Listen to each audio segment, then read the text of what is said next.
ದೇವರಾದ ಯೇಸುಕ್ರಿಸ್ತನ ನಾಮದಲ್ಲಿ ನಿಮ್ಮೆಲ್ಲರಿಗೂ ನನ್ನ ಪ್ರೀತಿಯ ಅಭಿನಂದನೆಗಳು.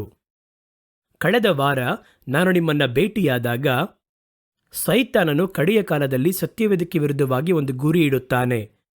ಸತ್ಯವೇದವನ್ನು ಹೇಗಾದರೂ ಕರ್ತನ ಮಕ್ಕಳ ಕೈಗಳಿಂದ ತೆಗೆದುಬಿಡಬೇಕು, ಅಥವಾ ಅವರ ಕೈಯಲ್ಲಿರುವಂತಹ ಸತ್ಯವೇದದಲ್ಲಿ ಹಲವು ಕಾರ್ಯಗಳನ್ನು ಒಳಗೆ ತರಬೇಕು. ಏಕೆಂದರೆ ಕಡೆಯ ಕಾಲದಲ್ಲಿ ಸತ್ಯವೇದಕ್ಕೆ ಬಹು ಮುಖ್ಯವಾಗಿರುವಂತಹ ಒಂದು ಪಾತ್ರವಿದೆ. ಸತ್ಯವೇದವೆನ್ನುವುದು ಸುಮ್ಮನೆ ಓದುವುದಕ್ಕಾಗಲಿ, ಪ್ರಸಂಗ ಮಾಡುವುದಕ್ಕಾಗಲಿ, ವ್ಯಾಖ್ಯಾನ ಮಾಡುವುದಕ್ಕಾಗಲಿ, ಪುಸ್ತಕ ಬರೆಯುವುದಕ್ಕಾಗಲಿ, ಸಭೆ ನಡೆಸುವುದಕ್ಕೆ ಮಾತ್ರವಲ್ಲ. ಸತ್ಯವೇದಕ್ಕೆ ಕಡೆಯ ಕಾಲದಲ್ಲಿ ಇನ್ನೂ ಹಲವು ಕೆಲಸಗಳು ಉಂಟು. ಆದ್ದರಿಂದ ಸೈತಾನನಿಗೆ ಅದು ಗೊತ್ತು. ಆದ್ದರಿಂದ ಈ ಕಡೆಯ ಕಾಲದಲ್ಲಿ ಸತ್ಯವೇದವನ್ನು ಗುರಿಯಿಟ್ಟು ಈ ಸತ್ಯವೇದವನ್ನು ಹೇಗಾದರೂ ಕರ್ತನ ಮಕ್ಕಳ ಕೈಗಳಿಂದ ನಾವು ತೆಗೆದು ಬಿಡಬೇಕು. ಆ ರೀತಿಯ ಹಲವು ಪ್ರಯತ್ನಗಳನ್ನು ಮಾಡ್ತಾ ಇದ್ದಾನೆ. ಕೆಲವೊಂದು ಕಾಲಗಳಿಗಿಂತ ಮುಂಚಿತವಾಗಿ ನೋಡಬೇಕಾದ್ರೆ ರಾಜಕೀಯವಾಗಿ ಕೆಲವೊಂದು ಪಕ್ಷಗಳನ್ನು ಉಪಯೋಗಿಸಿ ಲೋಕಮಯವಾಗಿ ಕರ್ತನ ಸತ್ಯವೇದವನ್ನು ಯಾರು ಉಪಯೋಗ ಮಾಡಬಾರದೆಂಬುದಾಗಿ ಮನೆ ಮನೆಗೆ ಬಂದು ರೈಡ್ ಮಾಡಿ ಅವರ ಮನೆಯಲ್ಲಿ ಇಟ್ಟಿರುವಂತಹ ಸತ್ಯವೇದವನ್ನೆಲ್ಲ ಬೇಡ ಎಂಬುದಾಗಿ ನಿಷೇಧ ಮಾಡಿದರು. ಸತ್ಯವೇದವನ್ನು ಓದಬಾರ್ದು, ಸತ್ಯವೇದವನ್ನು ಪ್ರಸಂಗ ಮಾಡಬಾರ್ದು, ಆ ವಾಕ್ಯಗಳನ್ನು ಕೇಳಿಸಿಕೊಳ್ಳಬಾರದು ಎಂಬುದಾಗಿ ಆರಂಭಿಸಿದರು. ಅದು ಆ ಪರಿಸ್ಥಿತಿಯಲ್ಲಿ ಇವತ್ತು ಕೂಡ ಕೆಲವೊಂದು ಪ್ರಪಂಚ ರಾಷ್ಟ್ರಗಳಲ್ಲಿ ಹಲವು ಕಡೆ ನಡೆಯುತ್ತಿರುವಂಥ ಒಂದು ಕಾರ್ಯವಾಗಿದೆ. ಧರ್ಮ ವೈರಾಗ್ಯ ಉಳ್ಳವರು ಎನ್ನುವಂತಹ ಒಂದು ತೋರಿಕೆಯಲ್ಲಿ ದೇವರೇ ಇಲ್ಲ ಎಂಬುದಾಗಿ ಹೇಳುವಂತಹ ಇನ್ನೊಂದು ತೋರಿಕೆಯಲ್ಲಿ ಒಂದು ಗುಂಪಿನವರು ಎದ್ದು ದೇವರ ಸತ್ಯವೇದವನ್ನು ಗುರಿಯಿಟ್ಟು ಈ ಸತ್ಯವೇದವನ್ನು ದೇವರ ಮಕ್ಕಳ ಕೈಗಳಿಂದ ತೆಗೆದು ಬಿಡುವುದಕ್ಕೆ ಪ್ರಯತ್ನ ಮಾಡ್ತಾರೆ. ಇದು ಬಂದು ರಾವಾಗಿ ಇರುವಂತಹ ಒಂದು ತಂತ್ರ. ಆದರೆ ಮತ್ತೊಂದು ತಂತ್ರ ಇರುವಂಥದ್ದಾಗಿದೆ. ಸತ್ಯವೇದ ನಮ್ಮ ಕೈಯಲ್ಲಿ ಇರುತ್ತದೆ, ಆದರೆ ಆ ಸತ್ಯವೇದ ದೇವರು ಕೊಟ್ಟಿರುವ ಸತ್ಯವೇದವಾಗಿರುವುದಿಲ್ಲ. ಸತ್ಯವೇದ ಪುಸ್ತಕ ಎಂಬುದಾಗಿ ನಾವು ನಂಬುವಂಥ ಪುಸ್ತಕ ನಮ್ಮ ಕೈಯಲ್ಲಿರುತ್ತೆ. ಆದರೆ ಆ ಪುಸ್ತಕದಲ್ಲಿ ಕರ್ತನು ನಮ್ಮೊಂದಿಗೆ ಮಾತಾಡಿ ಹೇಳಿದಂತಹ ಮಾತುಗಳು ಬದಲಾಯಿಸಲ್ಪಟ್ಟು ಅಥವಾ ಮನುಷ್ಯರ ಚಿಂತನೆಗಳು, ಮನುಷ್ಯರ ಭಾವನೆಗಳು ಅದರಲ್ಲಿ ತಂದು ಸೇರಿಸಲ್ಪಟ್ಟು ಒಂದು ಕಳಬೇರಿಕೆಯಾಗಿರುವ ಸತ್ಯವೇದವನ್ನು ನಮ್ಮ ಕೈಯಲ್ಲಿ ತಂದು ಬಿಡುತ್ತಾರೆ. ಅದಕ್ಕೆ ಬೇಕಾಗಿರುವಂತಹ ಪ್ರಯತ್ನಗಳು ತೀವ್ರವಾಗಿ ಸಮೀಪ ಕಾಲದಲ್ಲಿ ಪ್ರಪಂಚಮಯವಾಗಿ ನಡೀತಾ ಇದೆ. ನಿಮಗೊತ್ತು, ಬಹಳ ನೀವು ನೋಡುವುದಾದರೆ ಅದರಲ್ಲಿ ಒಂದು ಗ್ರೂಪ್ ಇದ್ದಾರೆ, ಎಕ್ಯುಮೆನಿಕಲ್ ಮೂಮೆಂಟ್ ಎಂಬುದಾಗಿ ಅವರ ಹೆಸರು, ಎಕ್ಯುಮೆನಿಕಲ್ ಮೂಮೆಂಟ್ ಎಂಬುದಾಗಿ. ಆ ಒಂದು ಸರ್ವ ಧರ್ಮಗಳನ್ನು ಐಕ್ಯಪಡಿಸುವಂತಹ ಒಂದು ಸಂಸ್ಥೆ. ಈ ಸಂಸ್ಥೆಯವರು ಒಂದು ಸತ್ಯವೇದವನ್ನು ಪ್ರಕಟಿಸಬೇಕು ಎಂಬುದಾಗಿ ತೀರ್ಮಾನ ಮಾಡಿ ಅದಕ್ಕೆ ಬೇಕಾಗಿರುವ ಕೆಲಸಗಳನ್ನು ಬಹಳ ವೇಗವಾಗಿ ಮಾಡಿಟ್ಟಿದ್ದಾರೆ. ಅದರಲ್ಲಿ ಅವರು ಏನು ಹೇಳಕ್ಕೆ ಬರ್ತಾ ಇದ್ದಾರೆ ಅಂತ ನೋಡೋದಾದರೆ, ಇಬ್ರಿಯರಿಗೆ ಬರೆದ ಪತ್ರಿಕೆ 1ನೇ ಅಧ್ಯಾಯ 1ನೇ ವಾಕ್ಯದಲ್ಲಿ ಕರ್ತನಾಗಿರುವ ದೇವರು ತಮ್ಮ ಮೂಲ ಪಿತೃಗಳಿಗೆ ಭಾಗವಾಗಿಯೂ ವಿಧ ವಿಧವಾಗಿಯೂ ತಮ್ಮ ಪ್ರವಾದಿಗಳ ಮುಖಾಂತರ ಮುಂಚಿತವಾಗಿ ತಿಳಿಸಿದ ಹಾಗೆ ಎನ್ನುವ ಪದವನ್ನು ತೆಗೆದುಕೊಳ್ಳುತ್ತಾರೆ. ಅದನ್ನು ತೆಗೆದುಕೊಂಡು ಏನು ಹೇಳ್ತಾರೆ ಅಂದರೆ, ಕರ್ತನು ಈ ಲೋಕಕ್ಕೆ ತಮ್ಮ ವಾಕ್ಯಗಳನ್ನು ಭಾಗವಾಗಿಯೂ ವಿಧ ವಿಧವಾಗಿಯೂ ನಮ್ಮ ಮೂಲ ಪಿತೃಗಳಿಗೆ ಪ್ರಕಟಿಸಿದ್ದಾರೆ. ಆದರೆ ನಮ್ಮ ಮೂಲ ಪಿತೃಗಳು ಎಂಬುದಾಗಿ ಹೇಳಿದ ಕೂಡಲೇ ಇಬ್ರಿಯರಿಗೆ ಇರುವ ಹಿನ್ನೆಲೆಯಲ್ಲಿಯೂ ಯಹೂದ್ಯ ಹಿನ್ನೆಲೆಯಲ್ಲಿ ಇರುವವರು ಮಾತ್ರವೇ ನಾವು ಮನುಷ್ಯರೆಲ್ಲ ಲೆಕ್ಕಾಚಾರದಲ್ಲಿ ತೆಗೆದುಕೊಳ್ಳುತ್ತೇವೆ. ಆದರೆ ಅದೇ ಸಂದರ್ಭದಲ್ಲಿ ಕರ್ತನು ಅಬ್ರಹಾಮನನ್ನು ಕರೆದ ಸಂದರ್ಭದಲ್ಲಿ ಪ್ರಪಂಚದ ಹಲವಾರು ಪ್ರಾಂತ್ಯಗಳಲ್ಲಿ ಜನಗಳಿದ್ದರು. ಇಂಡಿಯಾದಲ್ಲಿ ಜನಗಳಿದ್ದರು, ಆಫ್ರಿಕಾದಲ್ಲಿ ಜನಗಳು ಇದ್ದರು, ಇನ್ನು ಹಲವಾರು ಕಡೆ ಜನಗಳು ಅಲ್ಲಿ ಹರಡಿದ್ದರು. ಹಾಗಾಗಿ ನಮ್ಮ ಕೈಯಲ್ಲಿಟ್ಟುಕೊಂಡಿರುವಂತಹ ಸತ್ಯವೇದ ಪೂರ್ತಿಯಾಗಿ ಯಹೂದ್ಯರ ಮೂಲ ಪಿತೃರು, ಇಸ್ರಾಯೇಲ್ಯರಲ್ಲಿ ಉದ್ಭವವಾದಂತಹ ಪಿತೃರಿಗೆ ದೇವರು ಪ್ರಕಟಿಸಿದ ಮಾತುಗಳನ್ನು ಇಟ್ಕೊಂಡಿದ್ದೀವಿ. ಆದರೆ ಅದೇ ಸಮಕಾಲದಲ್ಲಿ ಬೇರೆ ದೇಶಗಳಲ್ಲಿಯೂ ಬೇರೆ ರಾಷ್ಟ್ರಗಳಲ್ಲಿಯೂ ಅಲ್ಲಿ ಬದುಕಿದಂತಹ ಜನಗಳ ಬಳಿಯಲ್ಲೂ ದೇವರು ತಮ್ಮ ವಾಕ್ಯವನ್ನು ಕಳುಹಿಸಿರ್ತಾರಲ್ವಾ, ಅದೆಲ್ಲ ಅವರು ಅವರವರ ಒಂದು ಕಾರ್ಯದಲ್ಲಿ ಬರೆದಿಟ್ಟಿರ್ತಾರಲ್ಲವೇ. ದೇವರು ಯಹೂದ್ಯರಿಗೂ ಇಸ್ರಾಯೇಲ್ಯರಿಗೂ ಮಾತ್ರ ದೇವರ? ಅವರು ಎಲ್ಲರಿಗೂ ಪ್ರಪಂಚವನ್ನು ಉಂಟು ಮಾಡಿದವರಲ್ಲವಾ? ಆದ್ದರಿಂದ ಪ್ರತಿ ರಾಷ್ಟ್ರದಲ್ಲಿಯೂ ಕರ್ತನು ತಮ್ಮ ಮಾತನ್ನು ಆ ಮೂಲ ಪಿತೃಗಳಿಗೆ ಪ್ರಕಟಿಸಿರ್ತಾರೆ. ಆದರೆ ಇಸ್ರಾಯೇಲ್ಯರು ಅದನ್ನು ಒಗ್ಗೂಡಿಸಿದಾಗ ಅವರಿಗೆ ಸಂಬಂಧಪಟ್ಟ ಆ ಒಂದು ಕಾರ್ಯವನ್ನು ಮಾತ್ರ ತೆಗೆದುಕೊಂಡು ಒಂದು ಸತ್ಯವೇದವನ್ನು ರೂಪಿಸಿಟ್ಟಿದ್ದಾರೆ. ಅದೇ ಸಂದರ್ಭದಲ್ಲಿ ಇಂಡಿಯಾದಲ್ಲಿ ಕೂಡ ವೇದ ಕೊಡಲ್ಪಟ್ಟಿರುತ್ತದೆ, ಆಫ್ರಿಕಾದಲ್ಲಿಯೂ ಆ ವೇದ ಕೊಡಲ್ಪಟ್ಟಿರುತ್ತದೆ, ಚೀನಾ ದೇಶದಲ್ಲಿಯೂ ಆ ವೇದ ಕೊಡಲ್ಪಟ್ಟಿರುತ್ತದೆ. ಆ ಮೂಲ ಪಿತೃಗಳು ಆ ಕಾಲಘಟ್ಟದಲ್ಲಿ ಬದುಕಿದವರು ದೇವರೊಂದಿಗೆ ಸಂಪರ್ಕವಿಲ್ಲದೆ ಅವರು ಬದುಕಿರ್ತಾರ? ಅವರ ಬಳಿಯಲ್ಲಿಯೂ ದೇವರು ಭಾಗವಾಗಿಯೂ ವಿಧ ವಿಧವಾಗಿಯೂ ತಮ್ಮ ವಾಕ್ಯವನ್ನು ಪ್ರಕಟಿಸಿ ಮಾತಾಡಿರ್ತಾರೆ. ಆದ್ದರಿಂದ ನಾವು ಇವತ್ತು ಲೋಕ ಸರ್ವಧರ್ಮ ಎನ್ನುವ ರೀತಿಯಲ್ಲಿ ಪ್ರಪಂಚದಲ್ಲಿರುವಂತಹ ಎಲ್ಲ ಮುಖ್ಯ ಧರ್ಮಗಳು, ಎಲ್ಲ ಮುಖ್ಯವಾಗಿರುವಂತಹ ಪಾರಂಪರ್ಯವುಳ್ಳ ದೇಶಗಳು, ಆ ದೇಶಗಳಲ್ಲಿರುವಂತಹ ವೇದಗಳನ್ನು ತಂದು ಅದನ್ನು ಒಂದು ಪೂರ್ಣ ಸತ್ಯವೇದವಾಗಿ ತರುವುದಾದರೆ ಮಾತ್ರ ದೇವರು ಈ ಪ್ರಪಂಚಕ್ಕೆ ಹೇಳಲು ಬರುವಂತಹ ಸತ್ಯವೇದ ನಮಗೆ ಸಿಗುತ್ತದೆ. ಇಲ್ಲದಿದ್ದಲ್ಲಿ ಯಹೂದ್ಯರಿಗೂ ಇಬ್ರಿಯರಿಗೂ ಹೇಳಲ್ಪಟ್ಟಂತಹ ವೇದ ನಮ್ಮ ಕೈಯಲ್ಲಿ ಸಿಗುತ್ತಷ್ಟೇ. ಆದ್ದರಿಂದ ನಾವೇನು ಮಾಡಬೇಕು? ಪ್ರಪಂಚ ಪೂರ್ತಿಯಾಗಿ ಪ್ರಕಟಿಸಲ್ಪಟ್ಟಿರುವ ಒಬ್ಬೊಬ್ಬರು ನಂಬುವಂತಹ ಸತ್ಯವೇದ ಪುಸ್ತಕವನ್ನು ತೆಗೆದುಕೊಂಡು ಬಂದು ಅವುಗಳನ್ನು ಸಂಶೋಧಿಸಿ ಒಂದು ಪರಿಪೂರ್ಣ ವೇದವಾಗಿ ದೇವರು ಈ ಲೋಕಕ್ಕೆ ಕೊಡುವಂತಹ ಈ ವಾಕ್ಯಗಳನ್ನು ಒಗ್ಗೂಡಿಸಿ ಒಂದು ಪುಸ್ತಕವಾಗಿ ಪ್ರಕಟಿಸಬೇಕು. ಅದರಲ್ಲಿಯೂ ಒಂದೊಂದು ಧರ್ಮದಲ್ಲಿಯೂ, ಯಹೂದ್ಯ ಧರ್ಮವಾಗಿದ್ದರೂ ಇಸ್ರೇಲ್ ಧರ್ಮವಾಗಿದ್ದರೂ ಕೂಡ, ಬೇರೆ ದೇಶಗಳನ್ನು ಸೇರಿದ ಧರ್ಮಗಳಾಗಿದ್ದರೂ ಕೂಡ, ದೇವರು ಮಾತಾಡಿದಂತಹ ಮಾತುಗಳೊಂದಿಗೆ ಮನುಷ್ಯರು ಕೆಲವೊಂದು ಕಾರ್ಯವನ್ನು ಬೆರೆಸಿಟ್ಟಿರುತ್ತಾರೆ. ಆದ್ದರಿಂದ ನಾವೆಲ್ಲವನ್ನು ತೆಗೆದು ಪ್ಯೂರ್ ಆಗಿ ದೇವರು ಮಾತಾಡಿದಂತಹ ಮಾತು, ಈ ಪ್ರಪಂಚಕ್ಕೆ ಮಾತಾಡಿದಂತಹ ಮಾತುಗಳನ್ನು ಒಗ್ಗೂಡಿಸಿ ಒಂದು ಸತ್ಯವೇದವನ್ನು ಪ್ರಕಟಿಸಬೇಕು ಎಂಬುದಾಗಿ ಬಹಳ ತೀವ್ರವಾಗಿ ಪ್ರಯತ್ನ ಮಾಡ್ತಾ ಇದ್ದಾರೆ.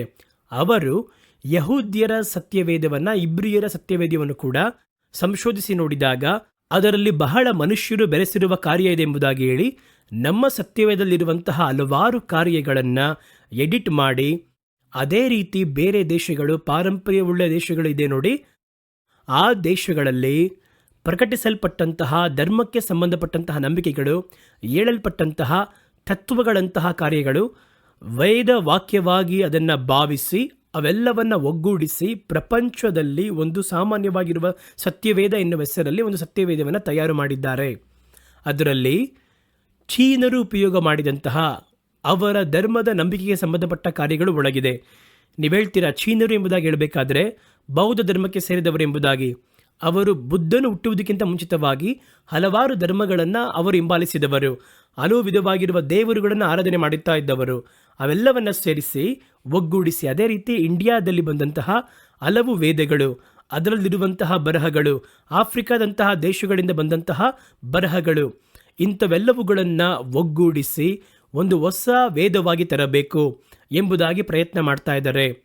ಅದು ಬಂದ ನಂತರ ಇದುವೇ ಸಂಪೂರ್ಣ ವೇದ, ನಮ್ಮ ಕೈಯಲ್ಲಿರುವಂಥದ್ದು ಇಸ್ರಾಯೇಲರಿಗೋಸ್ಕರವಾಗಿ ಇಡಲ್ಪಟ್ಟಂತಹ ಒಂದು ವೇದ ಎನ್ನುವ ಅಭಿಪ್ರಾಯವನ್ನು ಮನುಷ್ಯರಲ್ಲಿ ತರುವುದಕ್ಕೆ ಪ್ರಯತ್ನ ಮಾಡ್ತಾ ಇದ್ದಾರೆ.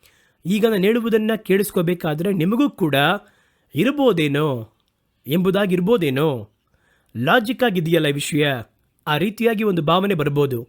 ಆದರೆ ಸತ್ಯವೇದ ನಮಗೆ ಏನು ಹೇಳುತ್ತದೆ ಎಂಬುದಾಗಿ ಕೇಳುವುದಾದರೆ, ಪ್ರಪಂಚದ ಜನಗಳಲ್ಲಿ ಕರ್ತನು ಒಂದು ಪ್ರತ್ಯೇಕ ಜನಾಂಗದವರನ್ನು ತನಗೋಸ್ಕರವಾಗಿ ಪ್ರತ್ಯೇಕಿಸಿಕೊಂಡು, ಇವರು ನನ್ನ ಜನಗಳು, ನನ್ನ ಸ್ತೋತ್ರವನ್ನು ಹೇಳಿ ಬರುತ್ತಾರೆ ಎಂಬುದಾಗಿ ಇಬ್ರಿಯರನ್ನು, ಅಬ್ರಹಾಮನ ಸಂತತಿಯನ್ನೇ ತನ್ನ ಸ್ವಂತ ಜನಾಂಗವಾಗಿ ದೇವರು ಆರಿಸಿಕೊಂಡದ್ದಾಗಿ ಹೇಳಲ್ಪಟ್ಟಿದೆ. ಅವರಿಗೆ ಆ ಸತ್ಯವೇದವನ್ನು ದೇವರು ಕೊಟ್ಟರು ಎಂಬುದಾಗಿ ಸತ್ಯವೇದದಲ್ಲಿ ಬರೆಯಲ್ಪಟ್ಟದಾಗಿದೆ. ಒಂದು ವೇಳೆ ಇದು ಕೂಡ ಏನು ಹೇಳ್ತಾರೆ ಅಂತ ಹೇಳಿದ್ರೆ, ಇಬ್ರಿಯರು ಬರೆದಂತಹ ವೇದದಲ್ಲಿ ಇಬ್ರಿಯರ ಬಗ್ಗೆ ಮಾತ್ರ ತಾನೇ ಹೇಳ್ತಾರೆ. ಹಾಗಾಗಿ ನಾವು ಪರಿಪೂರ್ಣವಾಗಿ ಯಾವ ರೀತಿ ನಂಬುವುದನ್ನು? ಅವರ ಕುರಿತಾಗಿ ಹೇಳಲ್ಪಟ್ಟಂತಹ ಸತ್ಯವೇದದಲ್ಲಿ ಅವರನ್ನು ತಾನೇ ಹೆಚ್ಚಾಗಿ ಹೇಳ್ತಾರೆ. ಕರ್ತನ ಜನ ಅಂದರೆ ಇವರೇ, ಉಳಿದಿದ್ದಿಲ್ಲ ಇಲ್ಲ ಎಂಬುದಾಗಿ ಆ ರೀತಿ ಹೇಳುತ್ತಾರೆ ಎನ್ನುವಂತಹ ಒಂದು ಅಭಿಪ್ರಾಯ ಇಡಬಹುದು.